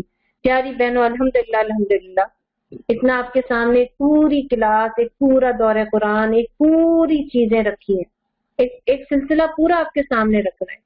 یوٹیوب کے اندر کلاسیں ہو رہی ہیں، آپ کا دورہ قرآن ہو رہا ہے، کتنے لوگ اس دورہ قرآن کے پیچھے، کتنے ذہن کام کر رہے ہیں، کیا کیا پلاننگ ہو رہی ہے، کیا کیا دعائیں ہو رہی ہیں، اجتماعیت کی یہ برکات، اجتماعیت کی یہ چیزیں۔ ساتھیوں، یہ آیت جو ہے مقصد زندگی کی طرف جو لے جاتی ہے، میری زندگی کے مقصد کو اجاگر کرتی ہے کہ نہیں کرتی ہے، میں بھی ان کاموں میں اپنا حصہ ڈالنا چاہتی ہوں کہ نہیں ڈالنا چاہتی ہوں۔ آپ دیکھیے، مجھے ایک بڑا اچھا ایک آیت کا دوسرا آیت سے کمبینیشن محسوس ہوتا ہے کہ اس آیت کے اندر اللہ تعالیٰ کہ ہمیں زندگی کا مقصد بتا رہے ہیں، زندگی کا مقصد بتانے سے پہلے اللہ تعالیٰ نے کہہ دیا فَفِرُّوا، دیکھو اس مقصد کے لیے تمہیں دوڑنا پڑے گا، اس مقصد کے لیے تمہیں آگے جانا پڑے گا۔ ایسے نہیں ہوگا، ایسے نہیں کام ہوگا کہ ہم بس سوچتے رہ جائیں، ہم بس کاہلی رب میں رہے، ہم بس سستی آ رہی ہے، ابھی بچے بڑے ہو جانے کا انتظار ہے۔ ساتھیوں، بچے تو بڑے ہو جائیں گے، یاد رکھیے گا، بڑے بچے بڑے مسائل، بڑی چیزیں، بچے چھوٹے ہی آپ کے قابو میں۔ یہ شیطان کا دھوکہ ہوتا ہے کہ وہ کہتا ہے ابھی بچے چھوٹے ہیں، جو چیزیں جتنی اپنی حجم میں بڑی ہونے لگتی ہیں نا، وہ ان کی فکریں بھی اتنی بڑی ہونے لگتی ہیں۔ اللہ تعالیٰ مجھے اور آپ کو زندگی کے مقصد کی طرف لا رہا ہے۔ ساتھیوں، اس مقصد کے لیے آپ اپنے آپ کو پیش کر سکتی ہیں، آپ کو اپنے آپ کو پیش کرنا چاہیے۔ آپ پوچھئے، آپ دیکھیے اس مقصد میں اور کیا کیا چیزیں ہیں۔ آپ کے پاس لکھنے کی صلاحیت ہے، ہمارا نور آپ کے سامنے حاضر ہے۔ آپ اگر ٹیچنگ اچھی کر سکتی ہیں، آپ ہماری MCNA کی ٹیچر بن سکتی ہیں۔ اگر آپ کے پاس صلاحیت ہے نوجوان لڑکیوں کو آگے بڑھانے کی، لے کر چلنے کی، ہماری MYN آپ کے ساتھ کھڑی ہے۔ آپ کے پاس کوئی ایسا ٹیلنٹ ہے کمپیوٹر کا، چیزیں آپ جانتی ہیں، اس طرح کی تعلیم یافتہ ہے، آپ اپنے آپ کو ویب سائٹ میں، سوشل میڈیا میں پیش کر سکتی ہیں۔ ساتھیوں، زندگی کے مقصد سے اس آیت سے ایسے نہیں گزرنا ہے کہ ہاں میرے اللہ تعالیٰ نے باقی ہمیں تو بندگی کے لیے پیدا کیا، شاید بند اللہ لیعبدون سے ہم یہ سمجھیں گے نماز روزہ زکوٰۃ کے لیے اللہ نے پیدا کیا، بے شک پیدا کیا، یہی فرائض ہے جن کی قیامت کے دن پوچھ ہوگی، لیکن ان فرائض کے ساتھ بندگی کی بھی پوچھ ہوگی۔ گھر میں نماز پڑھنا شاید آسان ہے، تسبیح پڑھنا گھر بیٹھے بہت آسان ہے، باہر نکل کے اللہ کے دین کے لیے جدوجہد کرنا، اس کے لیے سوچنا، اس کو آرگنائز کرنا، اس کے لیے پلاننگ کرنا، بے شک یہ ایک مشکل کام ہے، لیکن اللہ تعالیٰ کہہ رہا ہے فَفِرُّوا إِلَى اللَّهِ، دوڑو اللہ کی طرف۔ اللہ تعالیٰ سے بہت دعا کیجیے ساتھیوں کہ اللہ تعالیٰ ہمیں اپنی راہ میں دوڑنے والا بنائے، ہمیں اپنی مقصد زندگی سے جوڑ کے رکھے، آمین ثم آمین۔ میں ان سے کوئی رزق نہیں چاہتا اور نہ یہ چاہتا ہوں کہ وہ مجھے کھلائے، اللہ تو خود ہی رازق ہے، بڑی قوت والا اور زبردست۔ بس جن لوگوں نے ظلم کیا ان کے حصے کا بھی ویسے ہی عذاب تیار ہے، جیسا انہی جیسے لوگوں کو اس کے حصے کا مل چکا ہے۔ اس کے لیے مجھ سے جلدی نہ مچائے، آخر کو تباہی کفر کرنے والوں کے لیے اس روز جس کا انہیں خوف دلایا جا رہا ہے۔ ساتھیوں، 1 منٹ آپ رکیے گا۔ پیاری بہنوں، جویریہ بہن آ چکی ہیں، تو اب انشاءاللہ تعالیٰ وہ آگے سورہ لے کر چلیں گی، تو میری طرف سے السلام علیکم۔ اعوذ باللہ من الشیطان الرجیم، بسم اللہ الرحمن الرحیم، السلام علیکم ورحمۃ اللہ وبرکاتہ۔ جزاک اللہ خیر سبینہ جی، آپ کے ساتھ تھوڑا دیر سے شریک ہوئی، اس کی وجہ یہ ہے کہ میری بیٹی کے اسکول سے فون آ گیا تھا، اس کو چوٹ لگی تھی، مجھے اسے لینے جانا تھا۔ سبینہ جی کا بہت بہت شکریہ، اللہ تعالیٰ آپ کو جزائے خیر دے کہ آپ نے ٹیک اوور کر لیا۔ ہم شروع کریں گے سورہ حجرات کی، جس آیت سے ہم نے ختم کیا تھا، وہاں سے ہم شروع کرتے ہیں اور آگے کی کلاس کو کنٹینیو کرتے ہیں۔ اعوذ باللہ من الشیطان الرجیم، بسم اللہ الرحمن الرحیم، رب اشرح لی صدری ویسر لی امری واحلل عقدۃ من لسانی یفقہوا قولی۔ شروع اللہ کے نام سے جو بڑا مہربان اور نہایت رحم کرنے والا ہے۔ لوگوں ہم نے تم کو ایک مرد اور ایک عورت سے پیدا کیا اور پھر تمہاری قومیں اور برادریاں بنا دیں تاکہ تم ایک دوسرے کو پہچانو. در حقیقت اللہ کے نزدیک تم میں سب سے زیادہ عزت والا وہ ہے کہ تمہارے اندر سب سے زیادہ پرہیزگار ہے. یقیناً اللہ سب کچھ سننے، سب کچھ جاننے والا اور باخبر ہے.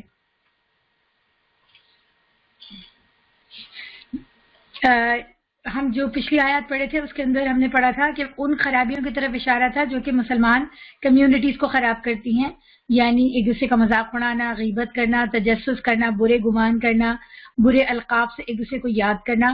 اللہ تعالیٰ نے ان چیزوں کو منع فرمایا اور فرمایا کہ اگر آپ ایک دفعہ مسلمان ہو جائیں، ایمان لے آئیں، اس کے بعد آپ کی وجہ شہرت یہ ہو کہ آپ یہ سارے غلط کام کرتے ہیں تو یہ بہت بڑی بری بات ہے کہ آپ کی پرسنالٹی ایسی بن جائے. ابھی ساتھ میں جو ہم نے ابھی پڑھی ہے اس میں اس چیز کی طرف اشارہ ہے کہ وہ کون سی چیزیں جو نوع انسانی کو خراب کر رہی ہیں. وہ چھوٹی کمیونٹیز کی بات تھی، انڈیویجولز کے حوالے سے بات تھی، اور اس آیت کے اندر یہ کہ پوری نوع انسانی کو جو چیزیں خراب کر رہی ہیں وہ یہ ہے کہ زبان، رنگ، نسل کی بنیاد کے اوپر اونچ نیچ، تفریق، تفرقہ. تو اللہ تعالیٰ یہاں پہ بتا رہے ہیں کہ یا ایھا الناس، تمام انسانوں، ہم نے تم سب کو ایک ہی مرد اور عورت سے پیدا کیا اور پھر تمہاری قومیں اور برادریاں بنا دی تاکہ تم ایک دوسرے کو پہچانو.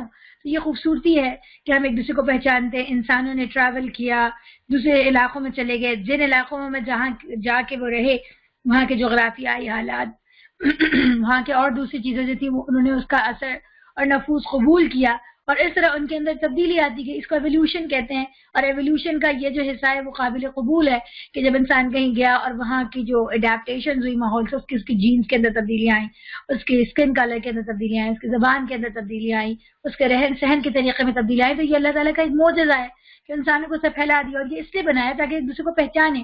اسے نہیں بنایا کہ کوئی جو ہے وہ اس کی وجہ سے اس مختلف رنگ، زبان، نسل، علاقائی وابستگی کی وجہ سے اونچا یا نیچا ہو گیا، ایسا نہیں ہے. تو اللہ تعالیٰ فرما رہے ہیں کہ یہ تو اس لیے بنایا، ورنہ حقیقت میں اللہ کے نزدیک جو سب سے زیادہ عزت والا ہے وہ کون ہے؟ سب سے زیادہ متقی ہے، اور اس کے لیے رنگ، نسل، زبان، کسی علاقے، کسی کی کوئی قید نہیں ہے. یقیناً اللہ سب کچھ جاننے اور والا اور باخبر ہے. تو ہمارے ہاں آپ دیکھ رہے ہیں کہ دنیا میں جتنا فساد برپا ہوا، اتنی بڑی بڑی جنگیں عظیم ہیں، اول جنگ عظیم دوم ہوئی، وہ ساری کس وجہ سے ہوئی ہیں؟ وہ قومی اور نسلی اور ملکی برتری کے لیے ہے، انسانوں کے اوپر حکومت ہو جائے اس بنیاد کے اوپر ہے، اور اسی وجہ سے بہت ساری خرابیاں ہیں. آج کل ریسزم کے اوپر بات چلتی ہے، آج کل جو ہے وہ جینڈر ڈسکریمنیشن کے خلاف بات چلتی ہے، آج کل بولنگ کے خلاف بات چلتی ہے. اور اگر ہم دیکھیں تو قرآن کریم سے ہم کو ایسی تمام ہدایات مل رہی ہیں جو کہ کہتے ہیں کہ یہ جو صدی ہے یہ چینج کی صدی ہے، پوسٹ ماڈرن صدی ہے، جس کے اندر یہ سارے جو صدیوں سے اور زمانوں سے قائم تصورات ہیں ان کے خلاف آواز اٹھ رہی ہیں. لیکن جب ہم قرآن پڑھتے ہیں تو ہمیں پتہ لگتا ہے کہ آج سے 1400 سال پہلے، بلکہ اس سے بھی زیادہ برس گزر گئے. اب تو قرآن نے اور نبی کریم صلی اللہ علیہ وسلم نے ان تمام چیزوں کے خلاف بات کی. اسی لیے جو نبی کریم صلی اللہ علیہ وسلم نے جماعت بنائی اس میں آپ کو سب طرح کے لوگ ملیں گے. اس میں جو غلام تھے وہ نبی کریم صلی اللہ علیہ وسلم کے قریب بیٹھا کرتے تھے، اور جو سردار تھے ان کو دور جگہ ملتی. بڑا مشہور واقعہ ہے کہ حضرت عمر فاروق رضی اللہ تعالیٰ عنہ کے زمانے میں اس طرح سے محفل جمی تھی، سب لوگ آئے تو جو حضرت بلال اور اس طرح کے صحابہ کرام جو تھے جو کہ ایک زمانے میں غلام رہ چکے تھے اور وہ نچلے طبقے سے تعلق رکھتے تھے، ان کو قریب جگہ ملی. اور اسی طرح سہیل بن عمرو اور دوسرے جو بڑے بڑے سردار تھے جو کہ بعد میں اسلام لائے فتح مکہ کے بعد، جب وہ آئے تو چونکہ جگہ بھر گئی تھی، وہ دوسرے لوگ آتے جاتے ان کو قریب بٹھاتے جاتے تھے، وہ کھسکتے ایسا ہوا کہ ان کو چپلوں کے پاس جگہ ملی. تو ان کو برا لگا، ان کی جو حمیت تھی ان کو برا لگا کہ ظاہر میں اسٹیٹس میں، مرتبے میں، ہر لحاظ سے ان لوگوں سے بہتر. انہوں نے ایک دوسرے سے کہا کہ یہ تو دیکھو کہ جو غلام اور جو چرواہے ہیں ان کو تو آگے جگہ مل رہی ہے اور ہم چپلوں کے پاس بیٹھے ہیں. تو انہی کے جو دوسرے صاحب تھے انہوں نے یاد دلایا کہ یاد کرو کہ یہ لوگ اس وقت اسلام لے کر آئے جب میں اور تم اسلام نہیں لے کر آئے تھے. انہوں نے وہ قربانیاں دی جو میں نے اور آپ نے نہیں دی. اس سے ان کا درجہ اگر وہاں پر ہے تو وہ بالکل ٹھیک ہے، کیونکہ جب یہ ایمان لے آئے تو یہ سچے مسلمان تھے، سچے صحابی تھے، چاہے ابو سفیان ہو، چاہے سہیل بن عمرو رضی اللہ تعالیٰ عنہ، یہ بعد میں صحابی بن گئے.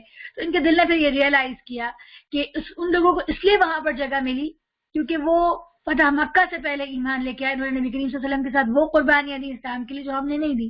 بالکل اسی طرح نبی کریم صلی اللہ علیہ وسلم کے ساتھ حبشی غلام بھی ہیں، ان کے ساتھ صہیب رومی بھی ہیں، ان کے ساتھ سلمان فارسی بھی ہیں، ان کے ہاں خواتین کا بھی درجہ ہے.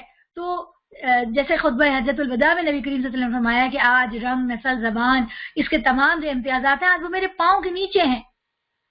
کسی عربی کو کسی اجمی پر، کسی کالے کو کسی گورے پر، کسی گورے کو کسی کالے پر کوئی فوقیت حاصل نہیں. یہ باتیں ہم کہتے ہیں لیکن ان باتوں کو اپنے عمل میں بھی اتارنے کی ضرورت ہے کہ ہمارے اندر بہت ساری عصبیتیں ہیں. ہمارے اندر زبان کی عصبیتیں، علاقائی عصبیتیں، وہ اچھے ہوتے ہیں، وہ برے ہوتے ہیں، ان کی بنیاد پہ ہم لوگوں نے دیواریں کھڑی کر کے رکھی ہوئی ہیں. لیکن اللہ تعالیٰ فرما رہے ہیں کہ اللہ کے نزدیک ان سب چیزوں کی کوئی اہمیت نہیں ہے. اللہ کے نزدیک جو اہمیت ہے وہ انسان کا زندگی گزارنے کا رویہ ہے کہ اس میں کون جو ہے وہ تقویٰ کی روش اختیار کرتا ہے. یہ بدوی کہتے ہیں کہ ہم ایمان لائے. ان سے کہو تم ایمان نہیں لائے بلکہ یوں کہو کہ ہم متی ہو گئے، ایمان ابھی تمہارے دلوں میں داخل نہیں ہوا. اگر تم اللہ اور اس کے رسول صلی اللہ علیہ وسلم کی فرما برداری اختیار کر لو تو وہ تمہارے اعمال کے جزا میں کوئی کمی نہیں کرے گا. یقیناً اللہ بڑا درگزر کرنے والا اور رحیم ہے. یہ سارے بدویوں کے بارے میں نہیں ہے بلکہ جیسے ابھی ہم کچھ عرصے پہلے پڑھ کے آئے تھے کہ جو اطراف مدینہ کے کچھ قبائل کے لوگ مسلمان ہوئے، ان میں سے کچھ لوگ ایسے تھے جو زمانے کی ہوا دے کے مسلمان ہو گئے تھے، ساروں کی بات نہیں ہے. تو وہ نبی کریم صلی اللہ علیہ وسلم کے پاس آتے تھے اور آپ صلی اللہ علیہ وسلم سے ایسی باتیں کرتے تھے جو دل آزاری کی باتیں تھیں، اور ان کا ایٹیٹیوڈ بھی ایسا تھا جو ہم پہلے پڑھ کے بھی سورہ فتح میں بھی ہم نے پڑھی اور ہم نے سورہ احزاب میں بھی پڑھی تھی. تو ان کے حوالے سے اللہ تعالیٰ فرما رہے ہیں کہ تم تو زمانے کی ہوا دے کے متی ہو گئے ہو، ایمان لانے کے لیے ابھی ٹائم لگے گا. اس سے بات سمجھ میں آتی ہے کہ کچھ ایسے کام کرنے ہوتے ہیں، مشکل وقت میں ساتھ دینا ہوتا ہے، قربانیاں دینی ہوتی ہے، تکالیف کو برداشت کرنا ہوتا ہے، تب اللہ تعالیٰ کے مومن کا درجہ ملتا ہے. اور اللہ تعالیٰ پھر بھی کہہ رہے ہیں کہ تمہارے عمل میں کوئی کمی نہیں ہوگی، تم ابھی بھی ٹھیک ہو جاؤ، فرما برداری اطاعت کرو. تو کوئی بھی راستہ اللہ کی خوشنودی کا نبی کریم صلی اللہ علیہ وسلم کی اطاعت کو بائی پاس کر کے نہیں گزرتا. دنیا کی کوئی بھی چیزیں آپ کو بہت اچھی لگتی ہیں لیکن اگر وہ نبی کریم صلی اللہ علیہ وسلم کی سنت میں، نبی کریم صلی اللہ علیہ وسلم کی اطاعت سے باہر ہے تو وہ پھر اللہ تعالیٰ تک نہیں پہنچاتی. حقیقت میں تو مومن وہ ہیں جو اللہ اور اس کے رسول صلی اللہ علیہ وسلم پر ایمان لائے، پھر انہوں نے کوئی شک نہیں کیا، جیسا کہ یہ والا شک کہ یہ صحیح ہے بھی کہ نہیں، یہ شک کہ یہ واقعی میں کامیاب ہوں گے کہ نہیں. جب آزمائشیں آئیں تو انہوں نے سوچا کہ یہ ہم نے کہیں بیوقوفی تو نہیں کر لی کہ ان کا ساتھ دے دیا اور وہ لوگ تو زیادہ کامیاب نظر آتے ہیں، ان کی کہیں ایسا تو نہیں ان کا ایٹیٹیوڈ، ان کے معاملات، ان کی سارا سسٹم بالکل ٹھیک ٹھاک ہو. تو یہ والے جو شک ہیں یہ والے شک نہیں کیے بلکہ جب ایک دفعہ ایمان لے کر آ گئے تو اس کے پر ڈٹ گئے اور پھر نبی کریم صلی اللہ علیہ وسلم نے جو بھی فرمایا ان کا ساتھ دیا اور اپنی جانوں اور مالوں سے اللہ کی راہ میں جہاد کیا. وہ سچے لوگ ہیں. بار بار قرآن میں آتا ہے جاہدوا باموالہم وانفسہم، بار بار آتا ہے. تو مالوں سے جہاد تو سمجھ میں آتا ہے اللہ کی راہ میں چیریٹی کرنا، اللہ کی راہ میں خرچ کرنا، ان منصوبوں کے لیے دینا جو اللہ کے دین کو پھیلانے کے لیے، لوگوں کی مدد، غریبوں کی مدد کے لیے، انڈر پریویلیج لوگوں کے لیے، کوئی بھی ایسی چیزوں کے اسلام کے نام کی برتری کرے اس کے اندر ہیلپ کرنا، یہ سب تو مالوں سے جہاد ہوگا. اور جانوں سے جہاد کیا ہے؟ جانوں سے جہاد ہے کہ اپنے نفس کو اس کام کے اوپر لگائے، راضی کریں. نمبر 2 اپنا وقت دیں، اسی طرح اپنی صلاحیتیں اللہ کی راہ میں کھپائیں، اسی طرح اپنے گھر کو، اپنی فیملی کو تیار کریں اللہ کی راہ کے لیے اور اس بات کو آگے تک پہنچائیں، اس کے اندر کچھ محنت کریں. یہ پھر جانوں اور مالوں سے جہاد ہے. تو یہ سچے لوگ ہیں. اے نبی کریم صلی اللہ علیہ وسلم ان مدعیان ایمان سے کہو کیا تم اللہ کو اپنے دین کی اطلاع دے رہے ہو؟ یعنی زبان سے مت کہو، عمل سے ثابت کرو. حالانکہ اللہ زمین اور آسمانوں کی ہر چیز کو جانتا ہے اور وہ ہر چیز کا علم رکھتا ہے. یہ لوگ تم پر احسان جتاتے ہیں کہ انہوں نے اسلام قبول کر لیا. ان سے کہو اپنے اسلام کا احسان مجھ پر نہ رکھو بلکہ اللہ تم پر اپنا احسان رکھتا ہے کہ اس نے تمہیں ایمان کی ہدایت دی اگر تم واقعی اپنے دعوی ایمان میں سچے ہو. اللہ زمین اور آسمانوں کی ہر پوشیدہ چیز کا علم رکھتا ہے اور جو کچھ تم کرتے ہو وہ سب اس کی نگاہ میں ہے. یہاں سے سورہ طور شروع ہوتی ہے. آپ نے سورہ قاف اور سورہ زاریات جو ہے وہ سبینا جی کے ساتھ کر لیا تھا. بسم اللہ الرحمن الرحیم. قسم ہے طور کی. اور طور کیا ہے؟ طور وہ پہاڑ ہے جہاں پہ موسیٰ علیہ السلام کو اللہ تعالیٰ سے ملاقات کا شرف حاصل ہوا، نبوت ملی اور تورات عطا کی گئی اور ایسی کھلی کتاب کی جو کہ رقیق جلد میں لکھی ہوئی ہے. یہاں کھلی کتاب جو رقیق جلد میں لکھی ہوئی اس سے کیا مراد ہے؟ پہلے زمانے میں جو کتابیں تھی، پیپر جب تک ایجاد نہیں ہوا تھا تو وہ جھلیوں کے اوپر، چھالوں کے اوپر، درخت کی جو چھالیں ہوتی تھی، چمڑے کے اوپر، اس کے اوپر لکھ لی جاتی تھی. تو یہاں پہ ایسی کتاب جو رقیق جلد میں لکھی گئی اس سے مراد کیا ہے کہ وہ صحائف اور وہ کتب آسمانی ہیں جو قرآن سے پہلے نازل ہوئی، یعنی انجیل اور تورات، اور وہ لکھی ہوئی شکل میں لوگوں کے پاس موجود تھی. اور آباد گھر کی بیت المعمور، آباد گھر سے مراد جو ہے وہ خانہ کعبہ ہے، جو حسن بصری رحمۃ اللہ علیہ نے مراد لی، لیکن باقی جو قدیم مفسرین ہیں ان کی رائے ہے کہ بیت المعمور سے مراد وہ خانہ کعبہ ہے جو کہ معراج کی رات نبی کریم صلی اللہ علیہ وسلم نے اس کی زیارت کی، اور وہ اوپر 7ویں آسمان پر ہے، اور وہ عین اسی خانہ کعبہ کے اوپر ہے۔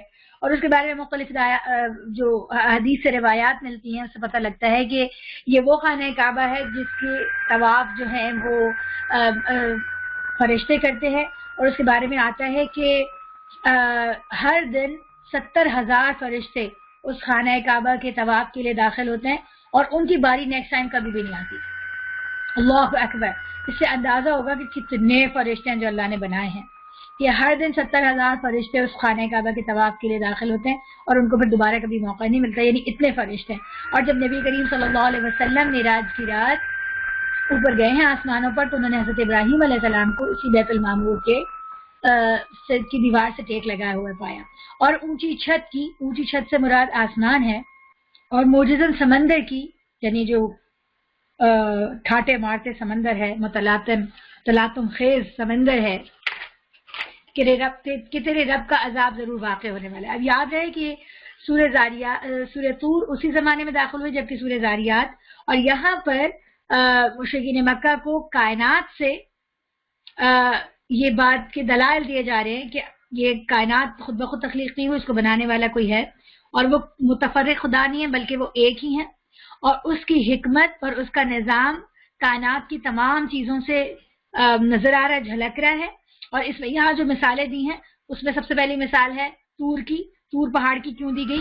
کیونکہ موسیٰ علیہ السلام کے قصے ہم نے سنے، خاص طور پہ یہود سے ان کے تعلقات اور ان کی شریعت اور ان کی کچھ چیزوں سے وہ واقف تھے، تو اللہ تعالیٰ اس ایک اہم واقعے کی طرف اشارہ کر رہے ہیں، اور ہم چونکہ تفصیل سے پڑھ کے آ چکے اس لیے ہمارے لیے جلدی سے اس کو سمجھنا ممکن ہوگا کہ فرعون جو اپنے وقت کی طاقتور ترین ہستی تھا، اور جو اس کی تہذیب تھی وہ ایک طاقتور ترین تہذیب تھی، اس تہذیب کو شکست دینے کا، اور اس اپنے وقت کو جو اپنے آپ کو خدا کہتا تھا اس کو صفحہ ہستی سے مٹانے کا جو فیصلہ ہوا وہ طور پہاڑ کے اوپر ہوا، اور اس کے علاوہ کوئی اور حالات ایسے نظر نہیں آتے تھے جو کہ فرعون کو شکست دے سکیں۔ تو یعنی یہ جو بنی اسرائیل کا وہاں سے خروج ہوا ہے، بنی اسرائیل کو جو آزادی ملی ہے، اس میں ہمیں کچھ ایسا نظر نہیں آتا کہ بنی اسرائیل نے بہت لمبی کوئی آزادی کی موومنٹ یا کوئی کیمپین چلائی ہو، اور انہوں نے کوئی بہت قربانیاں دی ہوں، اور انہوں نے کوئی لڑائیاں جھگڑے کیے ہوں، کوئی جنگیں لڑی ہو جس کے نتیجے میں ان کو مصریوں کی غلامی سے نجات ملی۔ بلکہ جب ساری چیزوں کے اوپر غور کرتے تو پتہ لگتا ہے کہ وہ تو اللہ کا ایک نبی تھا جو آیا، اور اس کی مدد سے وہ سارا کچھ چینج ہو گیا۔ تو اتنا بڑا جو ایک تاریخ کی تبدیلی آئی، ایک جو اتنا بڑا انقلاب آیا، وہ کوئی ایسی بات نہیں ہے کہ آپ اس کے اوپر غور فکر نہیں کریں اور آپ اس تک پہنچے نہیں کہ جب اللہ تعالیٰ کوئی حیب بنانے والا موجود ہے، اور جب کوئی قوم اس کی نافرمانی کرتی ہے تو پھر کس طرح سے اللہ تعالیٰ اس کو پلٹ دیتا ہے، اس کو دنیا سے ہٹا دیتا ہے، جس طرح اس نے فرعونیوں کے ساتھ کیا۔ تو وہ جو موسیٰ علیہ السلام کے ساتھ طور کے اوپر پیش آیا تھا وہ کوئی معمولی واقعہ نہیں تھا۔ اسی طرح جو آپ نبی کریم صلی اللہ علیہ وسلم کو ابھی جھٹلا رہے ہیں، تو ان کے ساتھ جو غار حرا میں پیش آیا ہے وہ کوئی معمولی واقعہ نہیں ہے، اور اگر آپ نے وہی روش اختیار کی جو فرعون نے اختیار کر رکھی تھی تو آپ کا وہی انجام ہوگا جو کہ فرعون کا ہوا۔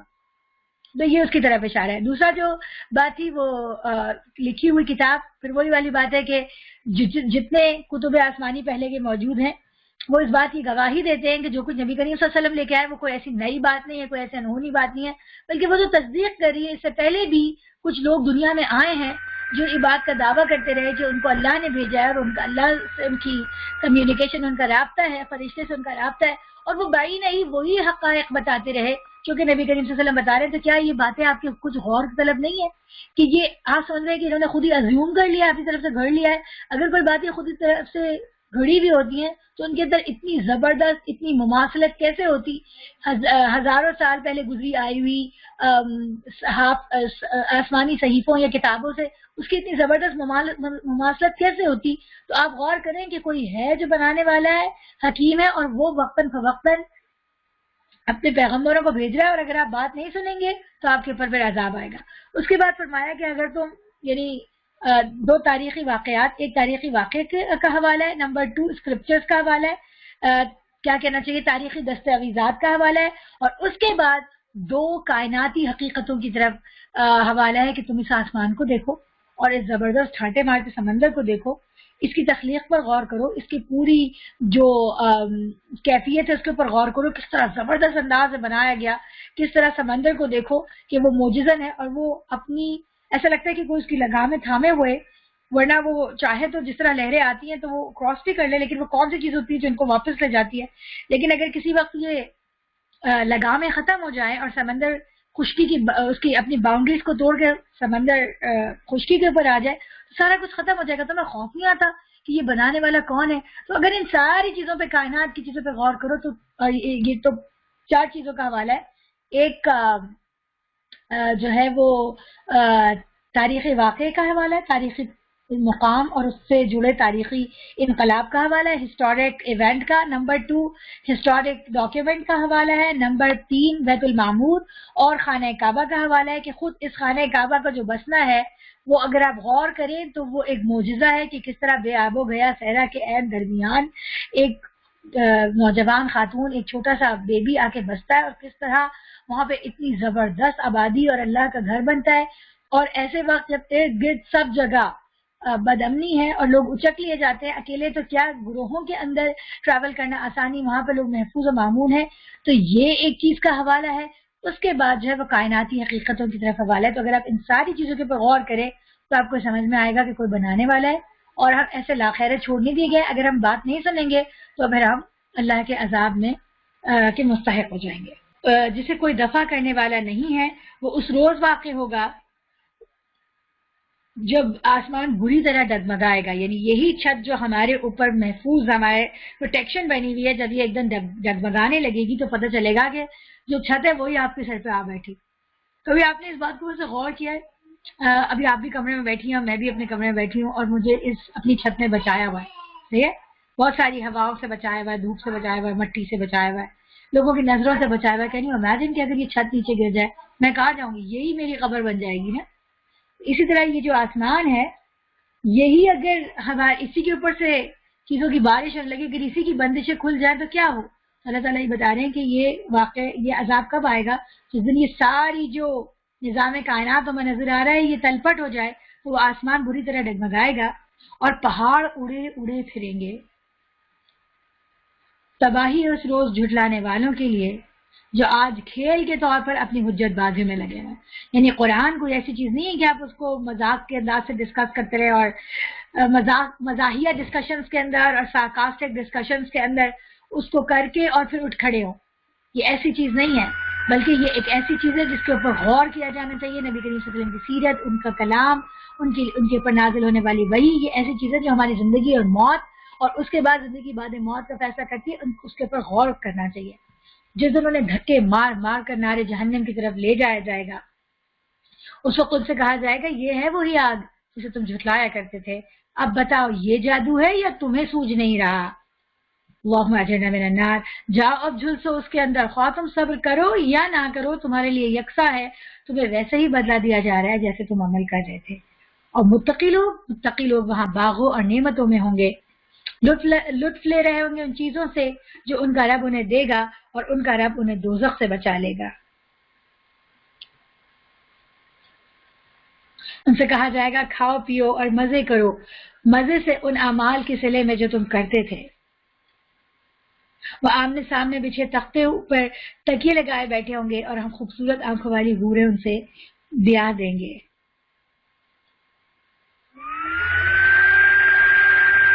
جو لوگ ایمان لائے ہیں اور ان کی اولاد بھی کسی درجہ ایمان میں ان کے نقش قدم پر چلی ہے، ان کی اس اولاد کو بھی ہم جنت میں ان کے ساتھ میں لا دیں گے اور ان کے عمل میں کوئی گھاٹا ان کو نہیں دیں گے.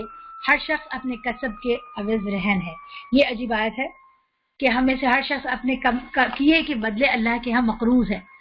یعنی ایسا یوں سمجھ لیں کہ یہ اللہ کا قرض ہے جو اس نے ہمیں دیا. یہ دیکھنا، سننا، یہ وقت، یہ پیسہ، یہ اولاد، یہ صحت اور تندرستی، یہ مال، مرتبہ، یہ اسٹیٹس، یہ صلاحیتیں، یہ بولنے کی قوت، یہ سننے کی قوت، یہ سوچنے کی قوت، یہ محبت کرنے کی قوت، یہ کام کرنے کی قوت، یہ ہاتھ پاؤں، یہ سب اللہ تعالیٰ نے دیے. یہ اللہ کا قرض ہے اور اب ہم نے اس قرض کو لوٹانا ہے. اس طرح کے ان تمام قوتوں کو، ان تمام چیزوں کو اللہ ہی کے بتائے ہوئے طریقوں کے مطابق استعمال کر کے صحیح قرض پورا کرنا ہے. تو جو ایسا کرے گا اللہ تعالیٰ کا اس کو کوئی گھاٹا نہیں ہوگا. دنیا میں ہم جو بزنس کرتے ہیں اس میں گھاٹے کا پورا احتمال ہوتا ہے، بہت برا گھاٹا ہوتا ہے. تو آپ کتنے شوق سے لگائیں، شیئرز ڈوب جاتے ہیں، آپ کو نہیں پتا اکانومی بیٹھ گئی، اسٹاک مارکیٹ بیٹھ گئی، آپ نے کاروبار کیا ٹھپ ہو گیا، نہیں چلا، برابر والے کا چل گیا، کتنی انسرٹنٹی ہے. لیکن قیامت کے روز حالانکہ اس میں بھی انسان جو ہے وہ تکلیفیں اٹھاتا ہے، قربانیاں دیتا ہے، لیکن جو آپ اللہ کے لیے انویسٹمنٹ کرتے ہیں اس کے لیے جو قربانی دیتے ہیں ان میں سے کچھ ضائع نہیں ہوگا. اس میں نہ صرف آپ کے مال اور جو میجریبل چیزیں ہیں نہ صرف ان کے بدلے میں اجر ملے گا، مگر ایسی چیزیں جو کہ میجر نہیں کی جا سکتی اس کا بھی اجر ملے گا. جیسے کہ نہیں ہے، جیسے کہ ایک کام ایک ہی ہے لیکن ایک کام آپ نے تھکے ہوئے وقت میں کیا تھا اور ایک کام آپ نے آسانی میں کیا تھا. ایک کام آپ نے اس وقت کیا تھا جب آپ کر نہیں سک رہے تھے.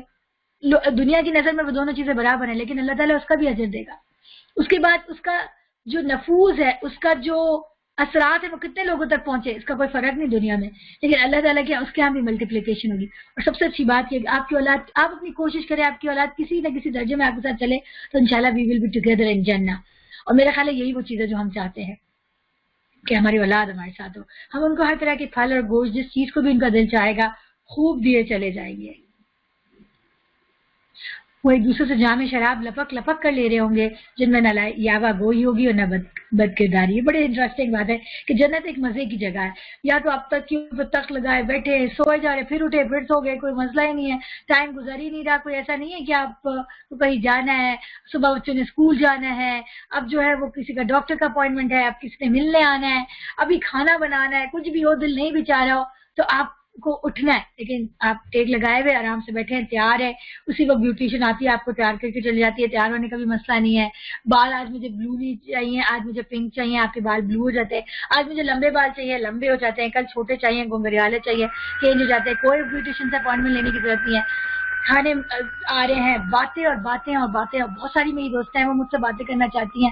آپ کے بھی بہت سارے ایسے لوگ ہوں گے جن سے آپ ملنا چاہتے ہیں مگر فاصلے بہت زیادہ ہیں. آپ کے سگے بہن بھائی ہوں گے جن سے آپ نہیں ملے، ٹائم ہی نہیں ہے.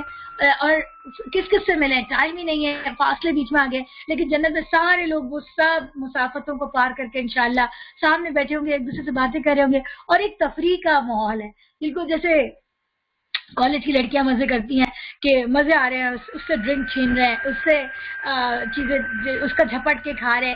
تو وہ ایک فن اور ایک تفریح کا ماحول ہے. تو اللہ تعالیٰ وہ دکھاتے ہیں کہ جنت میں وہ ہو رہا ہے کہ ایک دوسرے سے جام شراب لپک کے لے رہے، مجھے دے دو، ہنسی مذاق چل رہا ہے.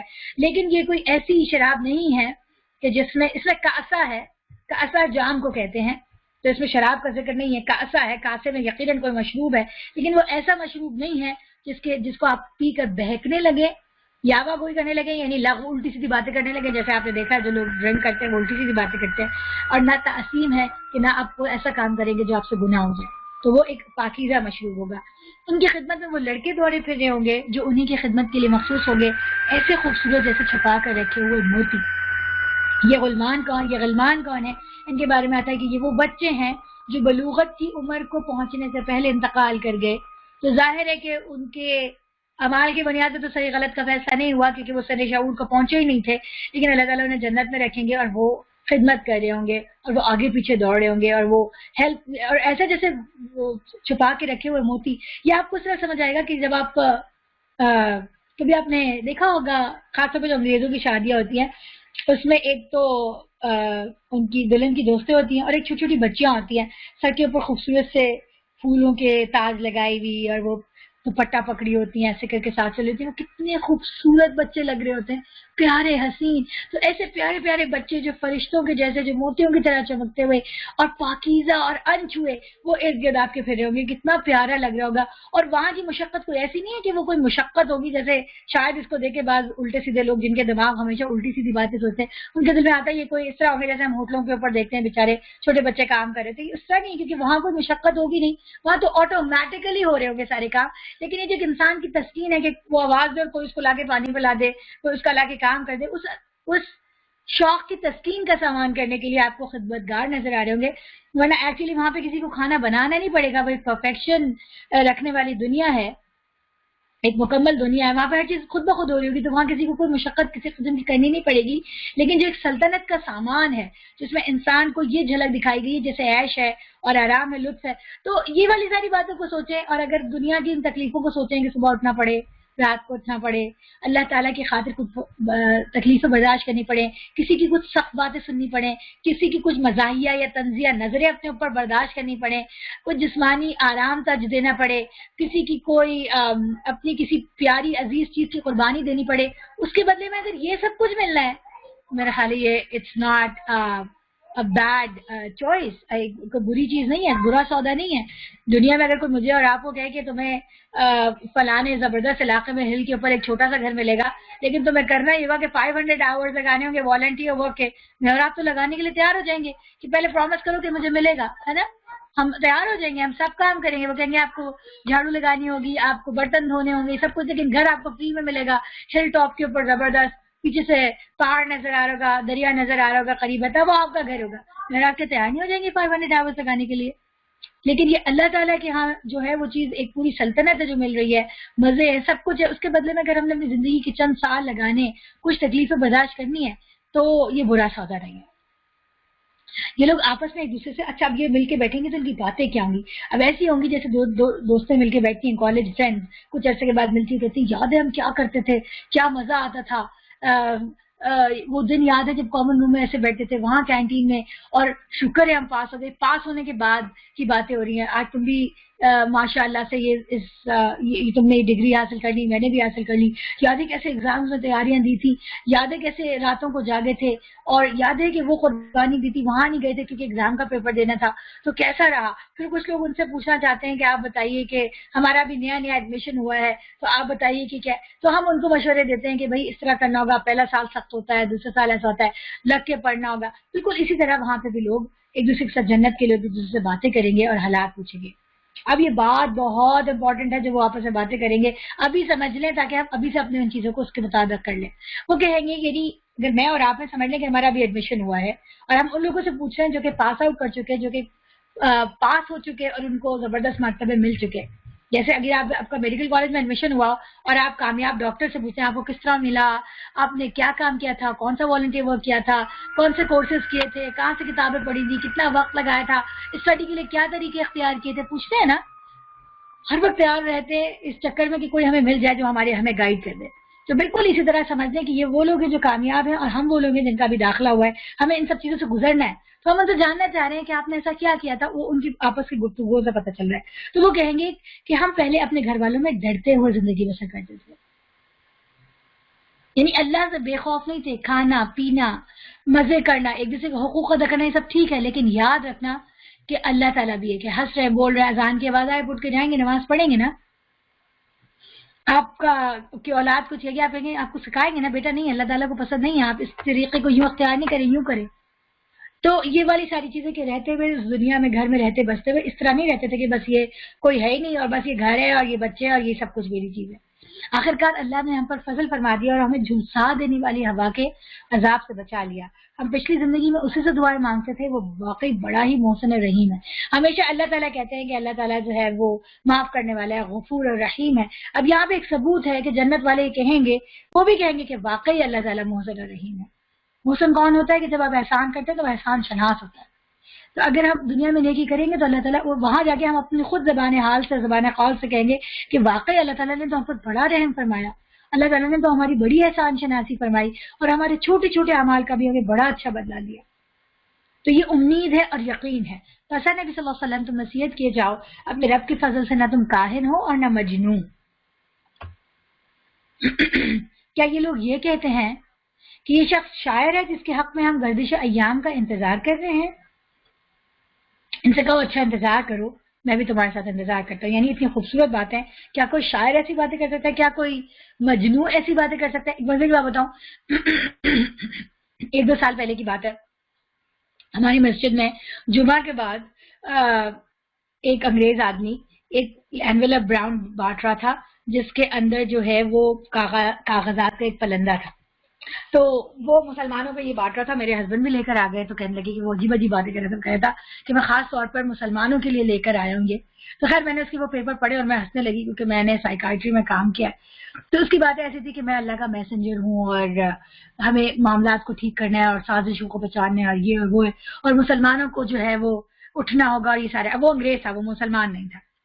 تو بہرحال لیکن تو اب جو بندہ نہیں جانتا وہ تو عجیب سا ہو گیا کہ ظاہر ایک انگریز آدمی اور یہ کہہ رہا ہے. اور میرے ہسبینڈ بھی کہنے لگے کہ دیکھو یہ تو ایسا کی بات کر رہے ہیں. لیکن جب میں نے اس کے ڈاکیومنٹس پڑھے جو اس میں پورا ایک پلندہ تھا اور میرا خیال ہے ابھی بھی کہیں میرے بیسمنٹ میں پڑے ہوں گے، تو اس کی جو باتیں تھی اس کے اندر اس قدر بے ربطی تھی. وہ ایک بات کرتا تھا پھر کہیں سے کہیں.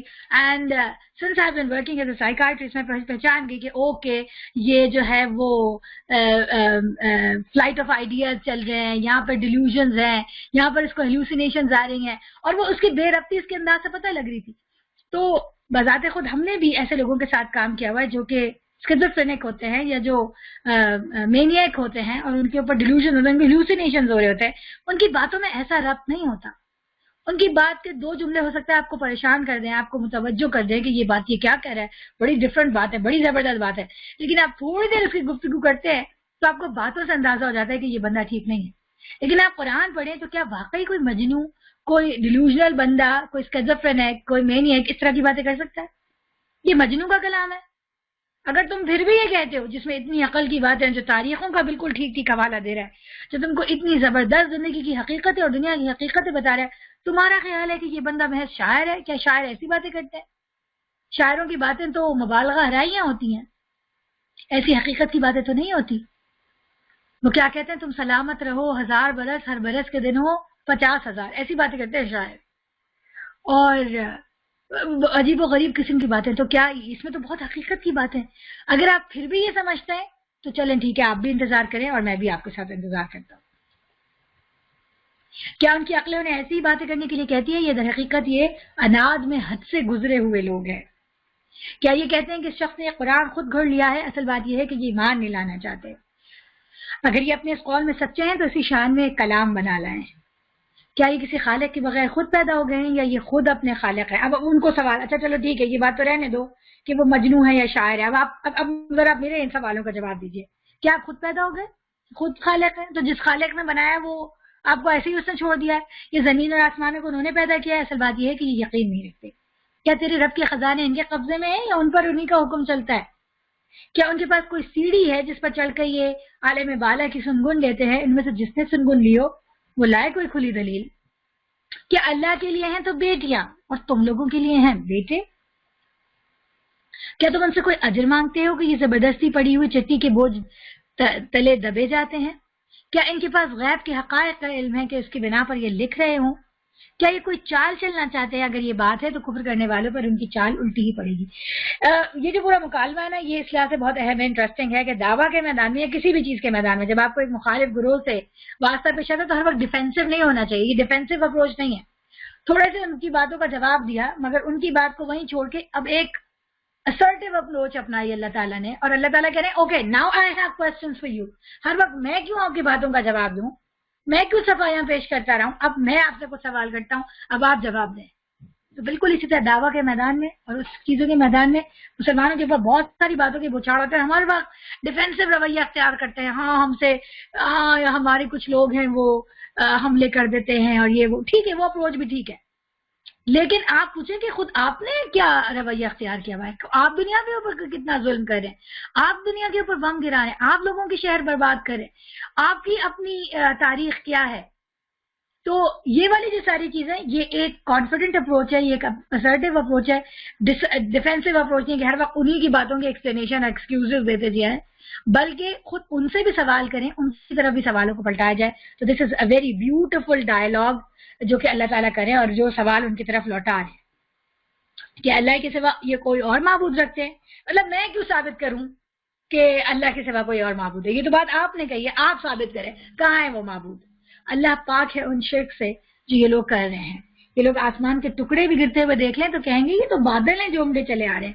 بس ہے نبی صلی اللہ علیہ وسلم انہیں ان کے حال پر چھوڑ دو یہاں تک کہ یہ اپنے اس دن کو پہنچ جائے جس میں یہ مار گرائے جائیں گے، جس دن نہ ان کی اپنی کوئی چال ان کی کسی کام آئے گی اور نہ کوئی ان کی مدد کو آئے گا.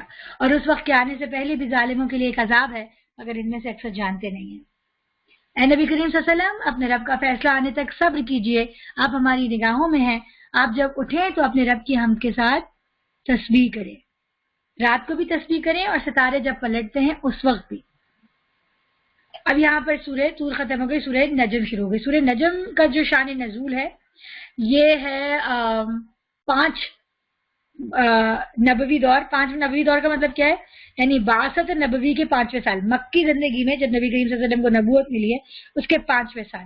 یہ وہ وقت ہے جب کہ ہجرت حبشہ پیش آ گئی ہے اور مسلمان جو باقی کے جو مسلمان ہیں مکہ کے اندر ان کے اوپر ظلم و ستم ہو رہا ہے اور ان کے اوپر الٹی سیدھی باتیں چھاٹی جا رہی ہیں ہر طرح کے.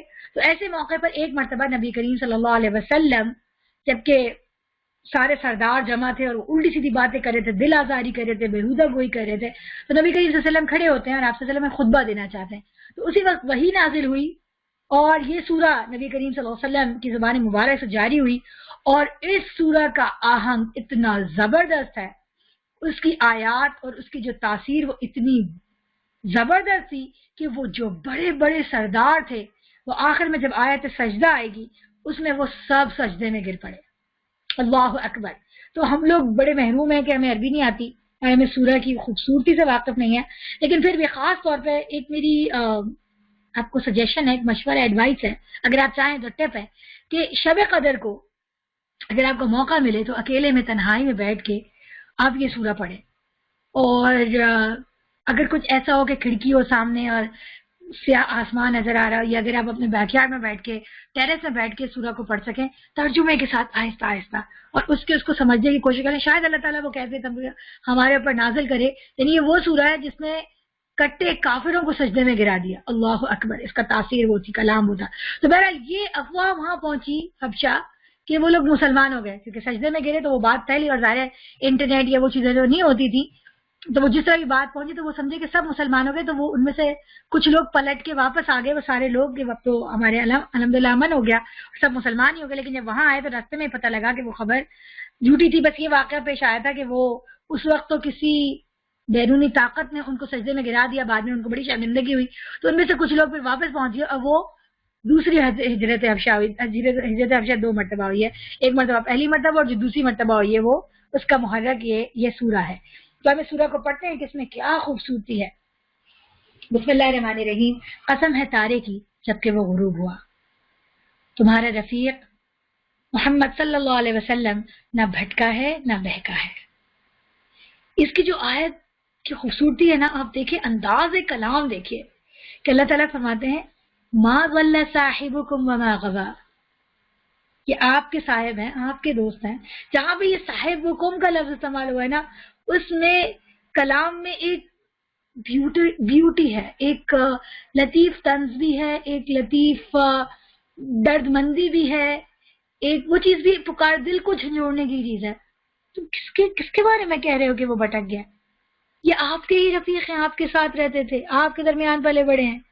آپ جانتے ہیں کہ یہ کس قدر خوبصورت، کس قدر زبردست، کس قدر عظیم شخص ہے اور آپ کا اپنا دوست ہے. یاد رکھیے کہ عربوں میں اس زمانے میں قبائلی معاشرے میں بڑی اہمیت تھی، اپنے قبیلے کی، اپنے بندے کی بڑی اہمیت تھی، جس کو حمیت جاہلیہ کہتے ہیں. بڑی اہمیت تھی وہ جو اپنے قبیلے کی، اپنی رنگ نسل زبان کی.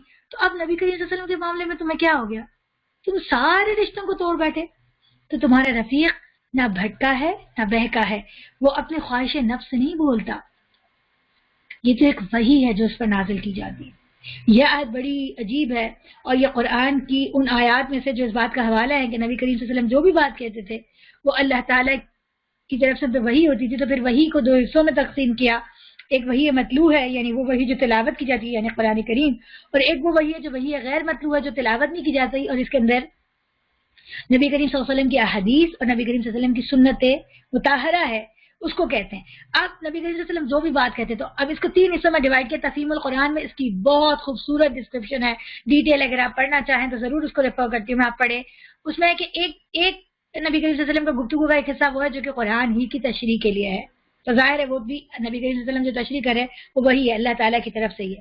دوسرا گفتگو کا حصہ وہ ہے جو کہ نبی کریم صلی اللہ علیہ وسلم نے دوسرے معاملات میں صحابہ کرام سے مشورے لیے، رائے لی، اور کہیں کہیں کہا ہے کہ یہ میری ذاتی رائے ہے اور اس میں جو ہے وہ یہ اللہ کا حکم نہیں ہے، تو تمہیں چاہیں تو اختیار کریں چاہے تو نہیں اختیار کریں.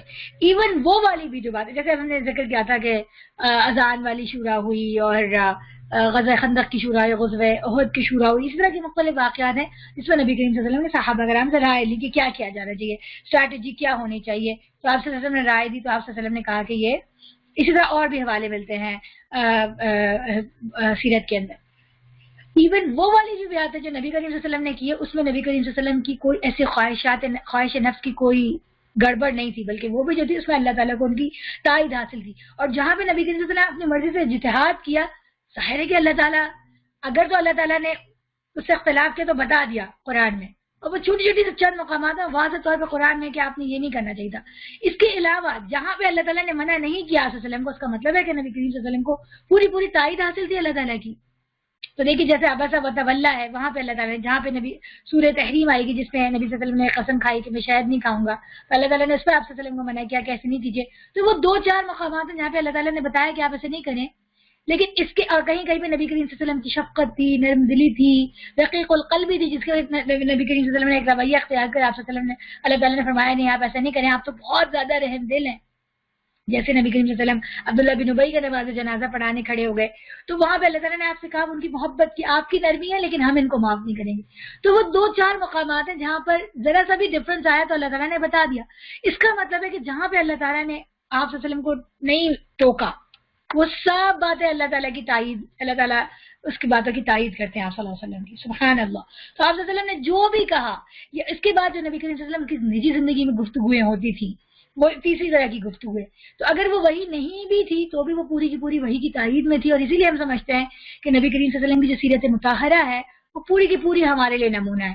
صرف وہ باتیں نہیں کہ جنہوں نے جو قرآن کی تشریح کے لیے بتائی، ہمارے اعمال کے لیے بتائی، بلکہ جس طرح سے انہوں نے اپنی بیٹی کے ساتھ بات کی، جس طرح انہوں نے اپنی بیوی کے ساتھ بات کی، جس طرح انہوں نے اپنے غلام کے ساتھ معاملہ رکھا، جس طرح وہ بچوں سے بات کرتے تھے، جس طرح وہ دوستوں سے بات کرتے تھے، آپ صلی اللہ علیہ وسلم نے جو بھی کیا وہ سب سنت کا حصہ اور وہ سب کی اتباع پر لازم ہے. تو وہ جو کچھ بھی کہتے ہیں وہ تو ایک وحی ہے جو ان پر نازل کی جاتی ہے. اور یہ کون لے کر آتا ہے وحی؟ اسے زبردست قوت والے فرشتے جبرائیل نے تعلیم دی ہے. ایک بات اور ہے، وہ میری ٹپ میں ایڈ کر لیجئے گا کہ پہلے اس سورہ کی تلاوت سن لیں پھر اس کا ترجمہ پڑھیں، تو ایک بہت عجیب کیفیت آ رہی ہوتی، کیونکہ سورہ مریم کی طرح یہ بھی وہ سورہ ہے جس کی تلاوت بہت خوبصورت ہے. ساری صورتیں خوبصورت ہے ظاہر ہے کہ، لیکن یہاں پہ جو میں ذکر کر رہی ہوں میری اپنی ایک اپروچ ہے. آپ کے پاس یقیناً کوئی نہ کوئی چیز سورہ ایسی ہوگی جو آپ کو لگتی ہوگی کہ مجھے کلک کرتی ہے، تو یہاں پر میں اس سورہ کا ذکر کر رہی ہوں. ویسے جو آخری 4 سپاروں کی صورتیں ہیں، جو مکی صورتیں ہیں آخری 4 سپاروں کی، ان کا جو کیا کہنا چاہیے، جو ان کا طرز کلام ہے، جو اسلوب بیان ہے، وہ بہت زور آور ہے، اور وہ مکہ کے بالکل ابتدائی دور میں نازل ہوئی ہیں. یہ ان لوگوں کے لیے نازل ہوئی ہیں جو اپنے آپ کو افصاح اللسان کہا کرتے تھے. تو ان کے لیے جو قرآن نازل ہوا تو وہ اس کا جو زبانی انداز ہے اس نے ان کو مبہوت کر دیا تھا، اور وہ ٹھٹک کر سنتے تھے کہ یہ کیا چیز ہے. اور وہ لوگ جو اپنے آپ کو اصل میں اہل زبان کہتے تھے اور دوسروں کو گونگے کہتے تھے، اور جو اپنے آپ کو شاعر کہتے تھے، وہ بھی ٹھٹک کر رک گئے. انہوں نے کہا یہ شاعری نہیں ہے، یہ کوئی زبردست چیز ہے. تو میں اور آپ چونکہ عربی نہیں جانتے، اس لیے ہم اس کلام کی جو جادو بیانی ہے، جو تاثیر ہے، جو خوبصورتی، اس تک واقف نہیں ہے. لیکن تھوڑا سا یہ کہ اگر آپ تلاوت سنیں آخری صورتوں کی یا خود کرنے کی کوشش کریں تو اس کے اندر ایک ردم ہے، ایک خوبصورتی ہے، وہ آپ کو فیل ہوتی ہے. تو بہرحال، اور پھر تلاوت سنیں، اس کے بعد ترجمہ پڑھیں، تو یہ سورہ جو ہے وہ عجیب طریقے سے قلب کے اوپر نازل ہوتی ہے. اسے زبردست قوت والے فرشتے جبرائیل نے تعلیم دی ہے. جو بڑا صاحب حکمت ہے وہ سامنے آ کھڑا ہوا جبکہ وہ بالائی افق پر تھا. اب یہ پہلی وحی اور نبی کریم صلی اللہ علیہ وسلم اور فرشتے کا جو ایک کمیونیکیشن ہو رہا ہے، یہ اس کا بیان ہے. اور خاص طور پہ شب قدر میں پڑھنے کو میں نے آپ کو اس لیے کہا کیونکہ اس کے بارے میں ہے کہ جبرائیل امین آتے ہیں، جبرائیل علیہ السلام آتے ہیں، فرشتوں کے جلوہ میں اترتے ہیں. جب آپ یہ سورہ پڑھتے ہیں تو آپ کو ایک عجیب سی فیلنگ ہوتی ہے. تو بہرحال یہ اللہ تعالیٰ کی بیان کر رہے ہیں فرشتے اور نبی کریم صلی اللہ علیہ وسلم کی ملاقات کا واقعہ، جو بڑا صاحب حکمت ہے. سامنے آ کھڑا ہوا جبکہ وہ بالائی افق پر تھا، پھر قریب آیا اور اوپر معلق ہو گیا، یہاں تک کہ 2 کمانوں کے برابر یا اس سے کچھ کم فاصلہ ہے.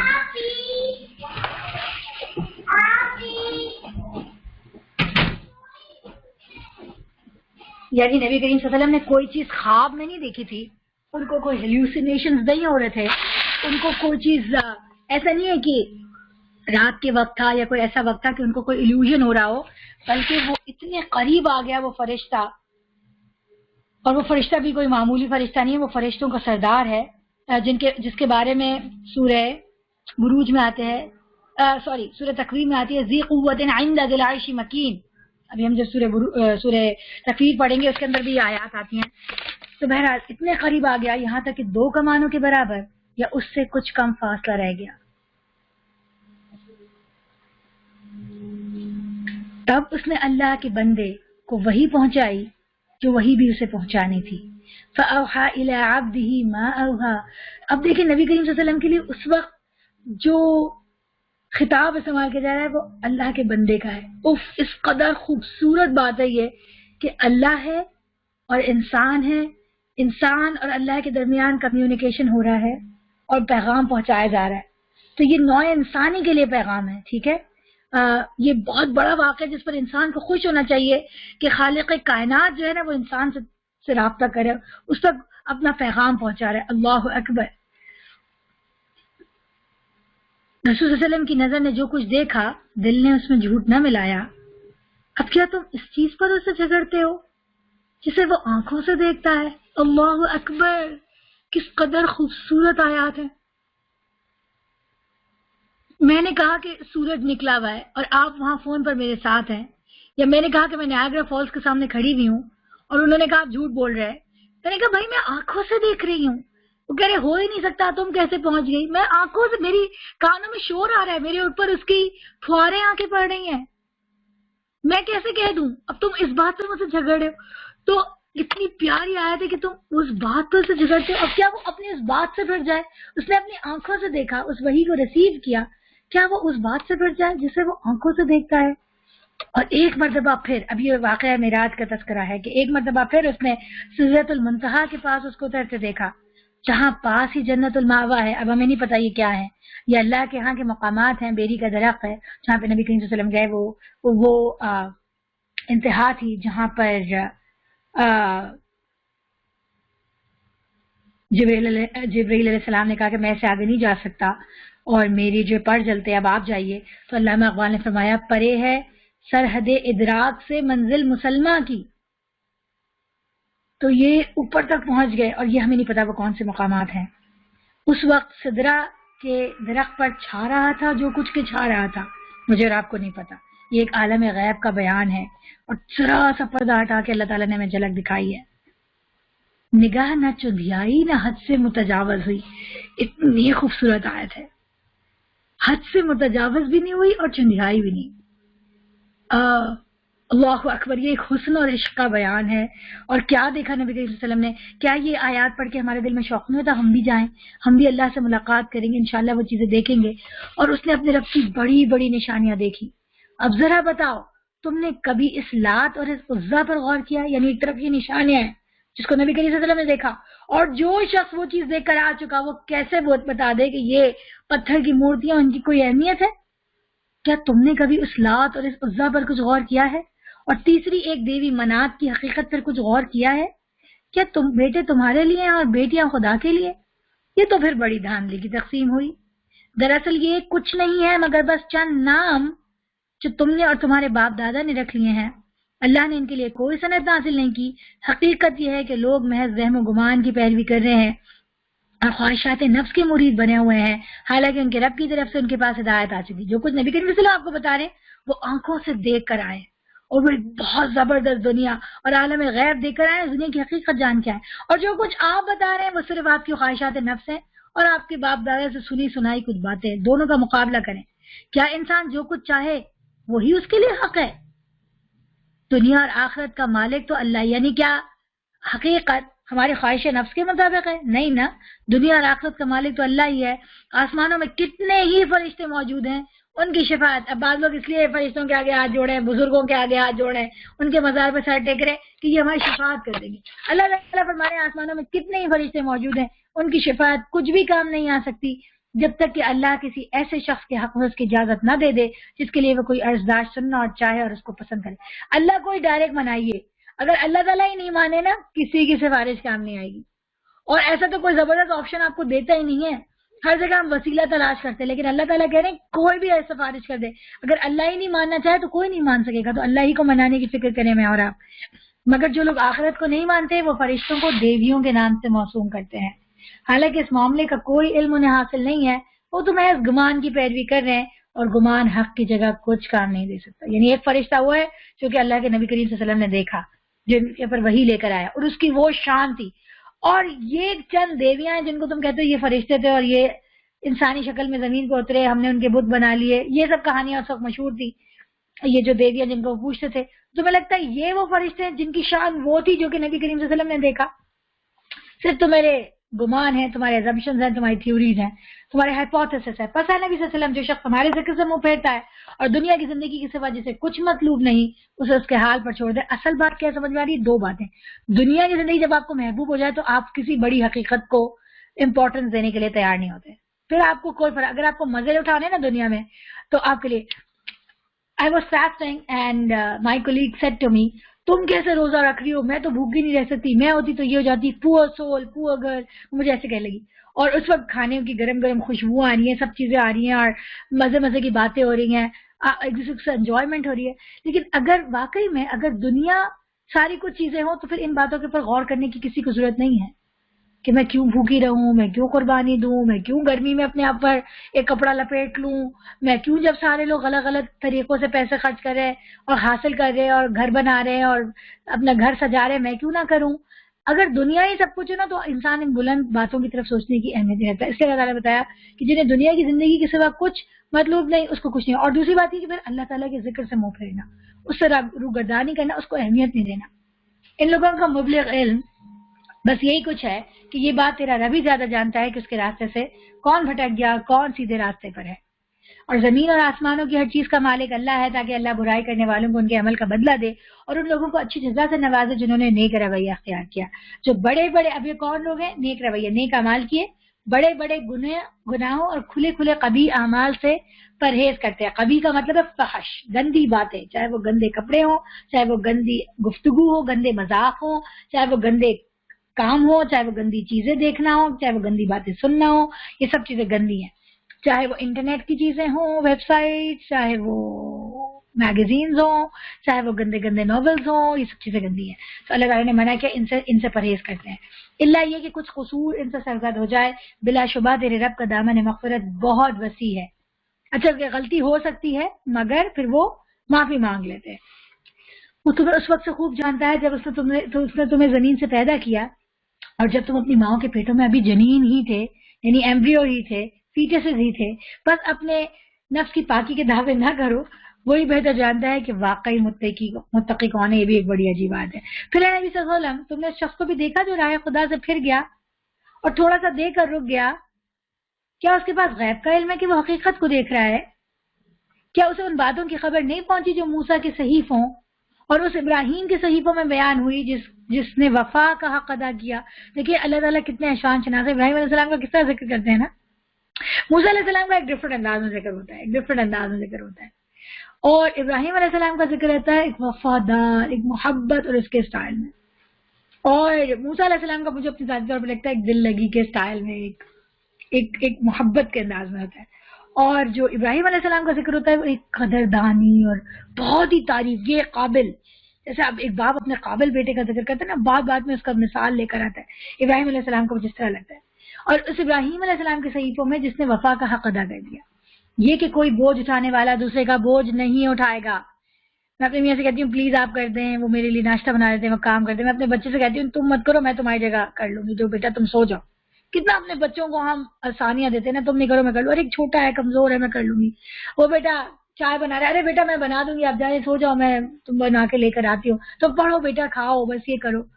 اپنی بیٹیوں کی جب شادی ہو جاتی ہے ہمارا دل چاہتا ہے کھانے بنا بنا کے ان کو بھیج دیں، ان کے بچوں کو خود پال لیں کسی طرح، ان کو کوئی تکلیف نہیں ہونے دیں، لیکن قیامت کے روز ہم یہ بوجھ نہیں اٹھا سکیں گے، نہ کوئی ہمارا اٹھا سکے گا اور نہ ہم کسی کا اٹھا سکیں گے۔ اور یہ کہ انسان کے لیے کچھ نہیں ہے مگر وہ جس نے اس کی صحیح کی ہے۔ اس سے کیا مطلب ہے کہ کوئی نام، مرتبہ، تعلق، کوئی نسبت، کوئی کام نہیں آئے گی، اصل جو کام آئے گا وہ کام آئیں گے، اور یہ کہ اس کی صحیح عنقریب دیکھی جائے گی، اور یہ بھی مت سمجھو کہ جو کچھ کیا کرایا وہ ضائع ہو گیا، کوئی دیکھتا ہی نہیں ہے، اللہ تعالیٰ دیکھیں گے، پھر اس کی پوری جزا اسے دی جائے گی، اور یہ کہ آخرکار پہنچنا تیرے رب ہی کے پاس ہے۔ اللہم حاسبنی حسابا یسیرا، اللہم حاسبنا حسابا یسیرا، اللہ تعالیٰ ہمارا آسان حساب لیجیے گا اور ہمیں بڑھ چڑھ کر کئی گناہ اجر عطا فرمائیے گا، ہمارے عمل کی مناسبت سے نہیں بلکہ اپنی رحمت کی مناسبت سے، آمین۔ اور یہ کہ اسی نے ہنسایا اور اسی نے رلایا، اور یہ کہ اسی نے موت دی اور اسی نے زندگی بخشی، اور یہ کہ اسی نے نر اور مادہ کا جوڑا پیدا کیا ایک بوند سے جبکہ وہ ٹپکائی جاتی ہے، اور یہ کہ دوسری زندگی بخشنا بھی اسی کے ذمہ ہے، اور یہ کہ اسی نے غنی کیا اور جائیداد بخشی، اور یہ کہ وہی شعرا کا رب ہے، شعرا ستارے کا نام ہے جس کو وہ پوجتے تھے، تو جس کو تم پوجتے ہو اس کو بھی پیدا کرنے والا وہی ہے، اور یہ کہ اسی نے عاد اولا کو ہلاک کیا۔ عاد اولا کون ہے؟ جو کہ ہود علیہ السلام کی ماننے والے، اور عاد ثانی کون ہے؟ سمود، اور سمود کو ایسا مٹایا کہ ان میں سے کسی کو باقی نہ چھوڑا، اور سمود کو بھی ہلاک کر دیا، بس کسی کو بھی باقی نہیں چھوڑا، اور ان سے پہلے قوم نوح کو تباہ کیا کیونکہ وہی تھے سخت ظالم و سرکش لوگ۔ اب یاد رکھیں یہ خطبہ کن کے سامنے ہو رہا ہے؟ سرداران قریش کے سامنے ہو رہا ہے، جو نبی کریم صلی اللہ علیہ وسلم اور مسلمانوں کو سخت اذیت پہنچا رہے ہیں، اور اوندھی گرنے والی بستیوں کو اٹھا پھینکا، پھر چھا دیا ان پر جو کچھ تم جانتے ہو کہ کیا چھا دیا۔ پس اے انسان اپنے رب کی کن کن نعمتوں میں تو شک کرے گا؟ یہ ایک تنبیہ ہے پہلے آئی ہوئی تنبیہات میں سے، آنے والی گھڑی قریبا لگی ہے، اللہ کے سوا کوئی اس کو ہٹانے والا نہیں ہے۔ اب کیا یہی وہ باتیں ہیں جن پر تم اظہار تعجب کرتے ہو، یا ایسی باتیں ہیں جو تمہیں لگتا ہے کہ کوئی مجنون کر سکتا ہے، کوئی کاہن کر سکتا ہے، کوئی بہکاوا آدمی کر سکتا ہے، کوئی شاعر کر سکتا ہے؟ ایسی باتیں کرتے ہیں شاعر، مجنون، کاہن؟ ہنستے ہو اور روتے نہیں ہو، اور گا بجا کر انہیں ٹالتے ہو۔ یعنی جب دل کے اندر سے کوئی آواز اٹھتی ہے نا، یار ہم صحیح نہیں کر رہے، ضمیر کی آواز، تو ہم کہتے ہیں کہ اف بہت دماغ پریشان ہو رہا ہے، گانا سن لیتے ہیں، کوئی انجوائے کر لیتے ہیں تاکہ وہ دماغ مجھے ضمیر کی جو چبھن ہے جو تنگ کر رہی ہے وہ دور ہو جائے۔ ویسے یہ کافروں کے لیے، لیکن میں اپنے اوپر رکھ کے سوچ رہی ہوں، جھک جاؤ اللہ کے آگے اور بندگی بجا لاؤ۔ یہاں پر سورہ نجم ختم ہوئی اور آپ دیکھیں کہ چھوٹی آیات ہیں، اور کس طرح وہ دل کے اوپر جیسے تیر جا کے لگتا ہے ایسے جا کے لگتی ہیں، چھوٹے چھوٹے جملے، اور ایسے دل کے اندر ترازو ہو جاتے ہیں اور سوالات کرتے ہیں اور قائل کر لیتے ہیں کہ انسان کی زبان گنگ ہو جائے۔ تو یہ وہ سورہ ہے جس نے ان مشرکین مکہ کی زبان کو گم کر دیا، ان کو ایسا مبہوت کر دیا کہ وہ سب بے اختیار سجدے میں گر گئے۔ اللہ اکبر۔ اب سورہ قمر ہے، یہ ایک اور بہت خوبصورت سورت ہے اور اس کا بھی آہنگ بڑا زبردست ہے۔ بسم اللہ الرحمن الرحیم۔ قیامت کی گھڑی قریب آ گئی اور چاند پھٹ گیا۔ اب یہ شق قمر کی اشارہ جو کہ نبی کریم صلی اللہ علیہ وسلم نے ایک طرف اشارہ کیا اور چاند دو ٹکڑے ہو گیا۔ مگر ان لوگوں کا حال یہ ہے کہ خواہ کوئی نشانی دیکھ لیں منہ موڑ جاتے ہیں اور کہتے ہیں یہ تو چلتا ہوا جادو ہے۔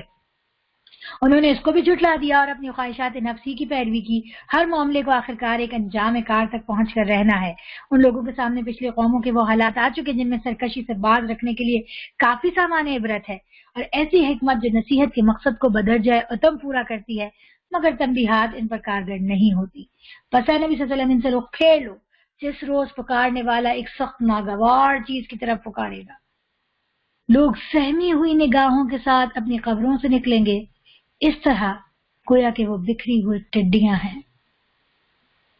پکارنے والے کی طرف دوڑے چلے جائیں گے، کچھ سنائی نہیں، کچھ پتہ نہیں کہ کون پکار رہا ہے، کوئی طاقت ہے جو اس ناگوار شے کی طرف بلانے والی اس آواز کی طرف دوڑائی چلی جا رہی ہے۔ ایک حشر کا عالم ہے۔ آپ سوچیں کہ آپ کہیں بیٹھے ہیں اور آپ کو پتہ چلے کہ یہاں پہ بم رکھا گیا، آج کل بڑا مشہور ہے یہ باتیں، یہ فائر الارم بج جائے آپ کیسے پاگلوں کی طرح بھاگتے ہیں، یو ہیو نو آئیڈیا کدھر جانا ہے، بس آپ بھاگے چلے جا رہے ہیں۔ تو وہ تو ایسی خوفناک چنگھاڑ ہوگی جو سور پھونکا جائے گا اور آپ اس کی طرف دوڑے چلے جا رہے ہیں، پکارنے والے کی طرف دوڑے چلے جا رہے ہوں گے، اور وہی منکرین جو دنیا میں انکار کرتے تھے اس وقت کہیں گے یہ دن تو بڑا کٹھن ہے. ان سے پہلے نوح علیہ السلام کی قوم جھٹلا چکی. انہوں نے ہمارے بندے کو جھوٹا قرار دیا اور کہا کہ یہ دیوانہ ہے، اور وہ بری طرح جھڑکا گیا. نوح علیہ السلام کو کتنی سادہ ان کے ساتھ بدتمیزی کی گئی. آخر کار اس نے اپنے رب کو پکارا. اس نے کہا میں مغلوب ہو چکا، اب تو ان سے انتقام لے. تب ہم نے موسلا دھار بارش سے آسمان کے دروازے کھول دیے اور زمین کو پھاڑ کر چشموں میں تبدیل کر دیا، اور یہ سارا پانی اس کام کو پورا کرنے کے لیے مل گیا جو مقدر ہو چکا تھا. اور نوح علیہ السلام کو ہم نے ایک تختوں اور کیلوں والی پر سوار کر دیا جو ہماری نگرانی میں چل رہی تھی. یہ تھا بدلہ اس شخص کی خاطر جس کی ناقدری کی گئی تھی. اس کشتی کو ہم نے ایک نشانی بنا کر چھوڑ دیا. پھر کوئی ہے نصیحت قبول کرنے والا؟ دیکھ لو کیسا تھا میرا عذاب اور کیسی تھی میری تنبیہات. ہم نے اس قرآن کو نصیحت کے لیے آسان ذریعہ بنا دیا. پھر کیا ہے کوئی نصیحت قبول کرنے والا؟ عاد نے جھٹلایا تو دیکھ لو کیسا تھا میری عذاب اور کیسی تھی میری تنبیہات. ہم نے ایک پیہم نحوست کے دن سخت طوفانی ہوا ان پر بھیج دی جو لوگوں کو اٹھا اٹھا کر اس طرح پھینک رہی تھی جیسے وہ جڑ سے اکھڑے ہوئے کھجور کے تنے ہوں. بس دیکھ لو کیسا تھا میری عذاب اور کیسی تھی میری تنبیہات. ہم نے اس قرآن کو نصیحت کے لیے آسان ذریعہ بنا دیا. پھر کیا ہے کوئی نصیحت قبول کرنے والا؟ سمود نے تنبیہات کو جھٹلایا اور کہنے لگے ایک اکیلا آدمی جو ہم ہی میں سے ہے کہ ہم اس کے پیچھے چلے. اگر ہم اس کا اتباع قبول کر لیں تو اس کے معنی یہ ہوں گے کہ ہم بہک گئے اور ہماری عقل ماری گئی ہے. کیا ہمارے درمیان بس یہی ایک شخص ہے جس پر خدا کا ذکر نازل کیا گیا؟ نہیں، بلکہ یہ پرلے درجے کا جھوٹا اور برخود غلط ہے. ہم نے اپنے پیغمبر سے کہا کل ہی انہیں معلوم ہو جاتا ہے کہ کون پرلے درجے کا جھوٹا اور کون برخود غلط ہے. ہم اونٹنی کو ان کے لیے فتنہ بنا کے بھیج رہے ہیں. اب ذرا صبر کے ساتھ دیکھ کہ ان کا انجام کیا ہوتا ہے. ان کو جتا دے کہ پانی ان کے اور اونٹنی کے درمیان تقسیم ہوگا اور ہر ایک اپنی باری کے دن پر پانی پر آئے گا. آخرکار ان لوگوں نے اپنے آدمی کو پکارا، یعنی اپنے قوم کے کہتے ہیں سب سے شقی القلب قرآن کی سورہ ہے کی آیت ہے کہ ان کی قوم کا سب سے شقی القلب آدمی اٹھا. بڑا پاورفل ہوگا کوئی اور اس کا دل بھی بڑا پتھر ہوگا. کسی کی ہمت نہیں ہو رہی تھی ایک معجزے میں نظر آنے والی اونٹنی کو قتل کرنے کی، مگر وہ اٹھا اور اس نے کہا ٹھیک ہے. اس نے اس کام کا بیڑا اٹھایا اور اونٹنی کو مار ڈالا. پھر دیکھ لو کہ کیسا تھا میری عذاب اور کیسی تھی میری تنبیہات. ہم نے ان پر بس ایک ہی دھماکہ چھوڑا اور وہ باڑے والے کی روندی ہوئی باڑ کی طرح بھس ہو کر رہ گئے. ہم نے اس قرآن کو نصیحت کے لیے آسان ذریعہ بنا دیا. اب ہے کوئی نصیحت قبول کرنے والا؟ لوط علیہ السلام کی قوم نے تنبیہات کو جھٹلایا اور ہم نے پتھراؤ کرنے والی ہوا اس پر بھیج دی. صرف لوط علیہ السلام کے گھر والے ان کو ہم نے رات کے پچھلے پہر بچا کر نکال دیا. خاص اپنے فضل سے یہ جزا دیتے ہیں ہم اس شخص کو جو خود شکر گزار ہوتا ہے. لوط علیہ السلام نے اپنے قوم کے لوگوں کو ہماری پکڑ سے خبردار کیا، مگر وہ ساری تنبیہات کو مشکوک سمجھ کر باتوں میں اڑاتے رہے. پھر انہوں نے اسے اپنے مہمانوں کی حفاظت سے باز رکھنے کی کوشش کی. آخرکار ہم نے ان کی آنکھیں موند دیں کہ چکھو اب میرے عذاب اور میری تنبیہات کا مزہ. صبح سویرے ہی کا اٹل عذاب نے ان کو آ لیا. چکھو مزہ اب میرے عذاب کا اور میری تنبیہات کا. ہم نے اس قرآن کو نصیحت کے لیے آسان ذریعہ بنا دیا. بس ہے کوئی نصیحت قبول کرنے والا؟ اور آل فرعون کے پاس بھی تنبیہات آئی تھی مگر انہوں نے ہماری ساری نشانیوں کو جھٹلا دیا. آخرکار ہم نے ان کو پکڑا اس طرح جیسے کوئی زبردست قدرت والا پکڑا کرتا ہے. کیا تمہارے کفار کچھ ان لوگوں سے بہتر ہے؟ یا آسمانی کتابوں میں تمہارے لیے کوئی معافی لکھی ہوئی ہے؟ یا ان لوگوں کا کہنا یہ ہے کہ ہم ایک مضبوط جتھا ہے اپنا بچاؤ کر لیں گے. ان قریب یہ جتھا شکست کھا جائے گا اور یہ سب پیٹ پھیر کر بھاگتے نظر آئیں گے. بلکہ ان سے نمٹنے کے لیے اصل وعدے کا وقت تو قیامت ہے اور وہ بڑی آفت اور زیادہ تلخ ساعت ہے. یہ مجرمین در حقیقت غلط فہمی میں مبتلا ہیں. ان کی عقل ماری گئی ہے. جس روز یہ منہ کے بل آگ میں گھسیٹے جائیں گے اس روز ان سے کہا جائے گا اب چکھو جہنم کی لپٹ کا مزہ. اللہم اجرنا من النار. ہم نے ہر چیز ایک تقدیر کے ساتھ پیدا کی اور ہمارا حکم بس ایک ہی حکم ہوتا ہے اور پلک جھپکتے ہی وہ عمل میں آ جاتا ہے. تم جیسے بہت سو کو ہم ہلاک کر چکے. پھر ہے کوئی نصیحت قبول کرنے والا؟ جو کچھ انہوں نے کیا ہے وہ سب دفتروں میں درج ہے اور ہر چھوٹی بڑی بات لکھی ہوئی موجود ہے. نافرمانی سے پرہیز کرنے والے یقیناً باغوں اور نہروں میں ہوں گے سچی عزت کی جگہ بڑی ذی اقتدار بادشاہ کے قریب. یہ اس کی آخری آیت ہے اور یہ آیت بڑی عجیب ہے. آپ نے یہ ساری سورہ پڑھی، اس میں اللہ تعالیٰ کا عظمت اور جلال ہے اور اللہ کا غضب ہے اور ایک بہت طاقتور رب کی باتیں، اور ہم سب ڈر گئے یہ سورہ کو سن کے. آخری آیتوں کا جو کلوزنگ آیات ہے وہ کیا اتنی زبردست ہے، اتنی زبردست ہے. آپ سنیں جب آپ پورے ڈرے ہوئے تو اللہ تعالیٰ کہہ رہے ہیں کہ لیکن جو نافرمانی سے پرہیز کریں گے وہ یقیناً باغوں اور نہروں میں ہوں گے سچی عزت کی جگہ. کہاں ہوں گے؟ عند ملیک مقتدر، ذی اقتدار بادشاہ کے قریب. اللہ اکبر، جو اتنا طاقتور ہے وہ ان سے خوش ہو جائے گا اور ان کو اپنے قریب بٹھائے گا. اللہ اکبر. بڑی عجیب آیت ہے، بڑی جھنجھوڑنے والی خوبصورت آیت ہے کہ ڈرے ہوئے لوگوں سے کہہ رہی ہے کہ تم نہیں ڈرو، تم تو میرے پاس ہوں گے. کس کے پاس ہوں گے؟ جو اتنا طاقتور ہے. سمود کو اس نے الٹ دیا، لوط علیہ السلام کی قوم کو برباد کیا، جو نافرمان اٹھا اس نے برباد کر کے رکھ دیا. اتنا طاقتور، اس زبردست طاقتور رب کے بادشاہوں کے بادشاہ کے قریب سیٹ ملے گی. اللہ اکبر. تو بندہ جو ڈرتا ہے وہ ایک دم کھل اٹھتا ہے، وہ کہتا ہے اچھا میں اچھے کام کروں گا تاکہ مجھے اللہ تعالیٰ کے قریب جگہ ملے. اللہ اکبر. اب سورہ رحمان ہم پڑھ لیتے ہیں. اس سورہ کی خوبصورتی کے بارے میں آپ جانتے ہیں، ہم اس کو ترجمے سے پڑھتے ہیں. بسم اللہ الرحمن الرحیم. نہایت مہربان خدا نے اس قرآن کی تعلیم دی، اسی نے انسان کو پیدا کیا، اسی نے بولنا سکھایا. جو بولنے کی قوت ہے یہ بہت عجیب ہے. کس طرح ہم بولنا شروع کرتے ہیں، پھر کس طرح زبردست گفتگو کرتے ہیں اور کتنی مختلف زبانیں بولتے ہیں. تو علامہ البیان پہ غور کیجئے. سورج اور چاند ایک حساب کے پابند ہیں اور تارے اور درخت سب سجدہ ریز ہیں.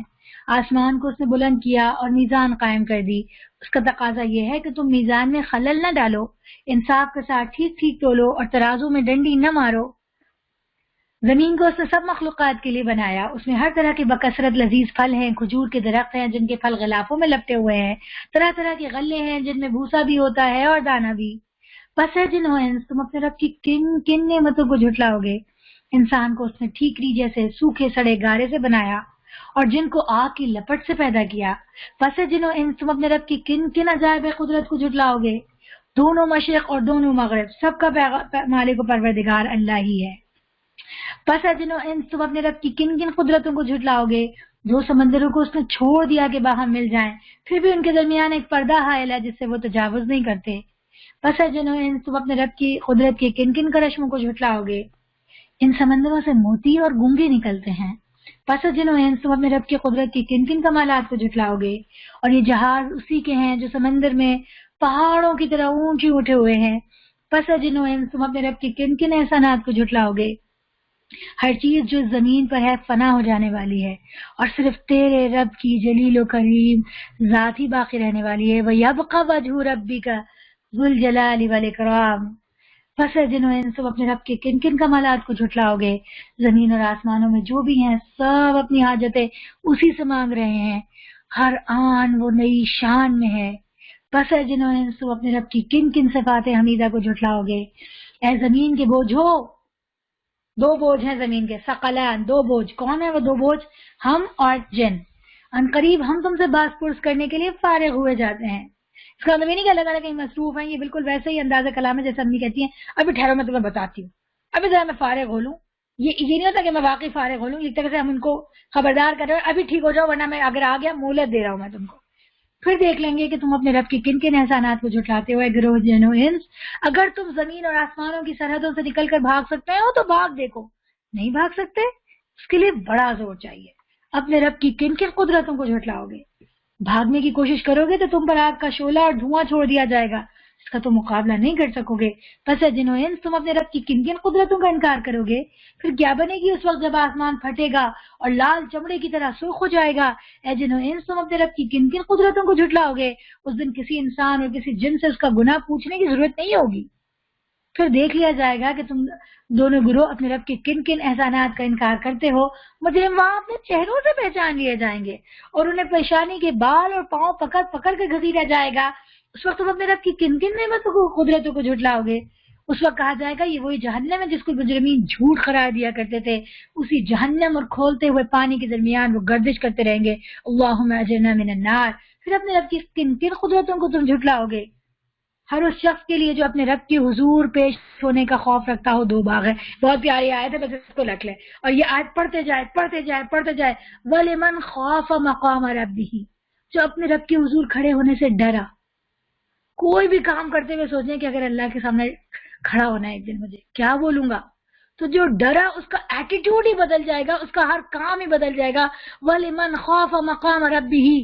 اس کے لیے کیا ہے؟ دو جنتان، ایک باغ رہنے کے لیے، ایک باغ پکنک منانے کے لیے. اپنے رب کی کن کن انعامات کو تم جھٹلاؤ گے؟ ہری بھری ڈالیوں سے بھرپور. اپنے رب کی کن کن انعامات کو جھٹلاؤ گے؟ ان دونوں باغوں میں 2 چشمے روا ہوں گے.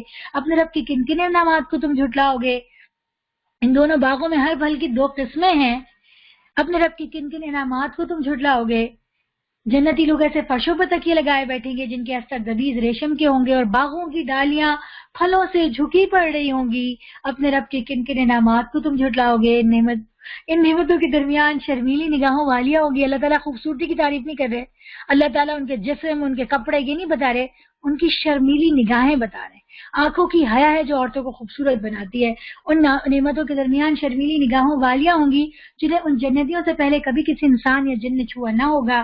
اپنے رب کی کن کن انعامات کو تم جھٹلاؤ گے؟ ایسی خوبصورت جیسے ہیرے اور موتی. اپنے رب کی کن کن انعامات کو تم جھٹلاؤ گے؟ نیکی کا بدلہ نیکی کے سوا اور کیا ہے؟ هل جزاء الاحسان الا الاحسان. پھر تم اپنے رب کی کن کن اوصاف حمیدہ کا انکار کرو گے؟ ان 2 باغوں کے علاوہ 2 باغ اور ہیں. اوکے 2 اور باغ ہیں, زبردست. اپنے رب کی کن کن انعامات کو تم جھٹلاؤ گے؟ گھنے سبز و شاداب باغ. اپنے رب کی کن کن انعامات کو تم جھٹلاؤ گے؟ دونوں باغوں میں 2 چشمے فواروں کی طرح ابلتے ہوئے. اپنے رب کی کن کن انعامات کو تم جھٹلاؤ گے؟ ان میں بکثرت پھل اور کھجورے اور انار ہوں گے. اپنے رب کی کن کن انعامات کو تم جھٹلاؤ گے؟ ان نعمتوں کے درمیان خوبصورت بیویاں ہوں گی.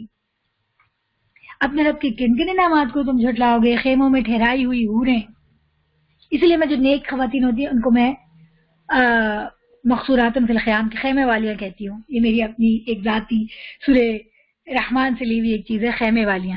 جو شرمائی سیدھی سادی مومن خواتین ہوتی ہیں نا, پردے والیاں, ان کو میں کہتی ہوں خیمے والیاں, اور وہ اس آیت سے میں نے لیا ہے.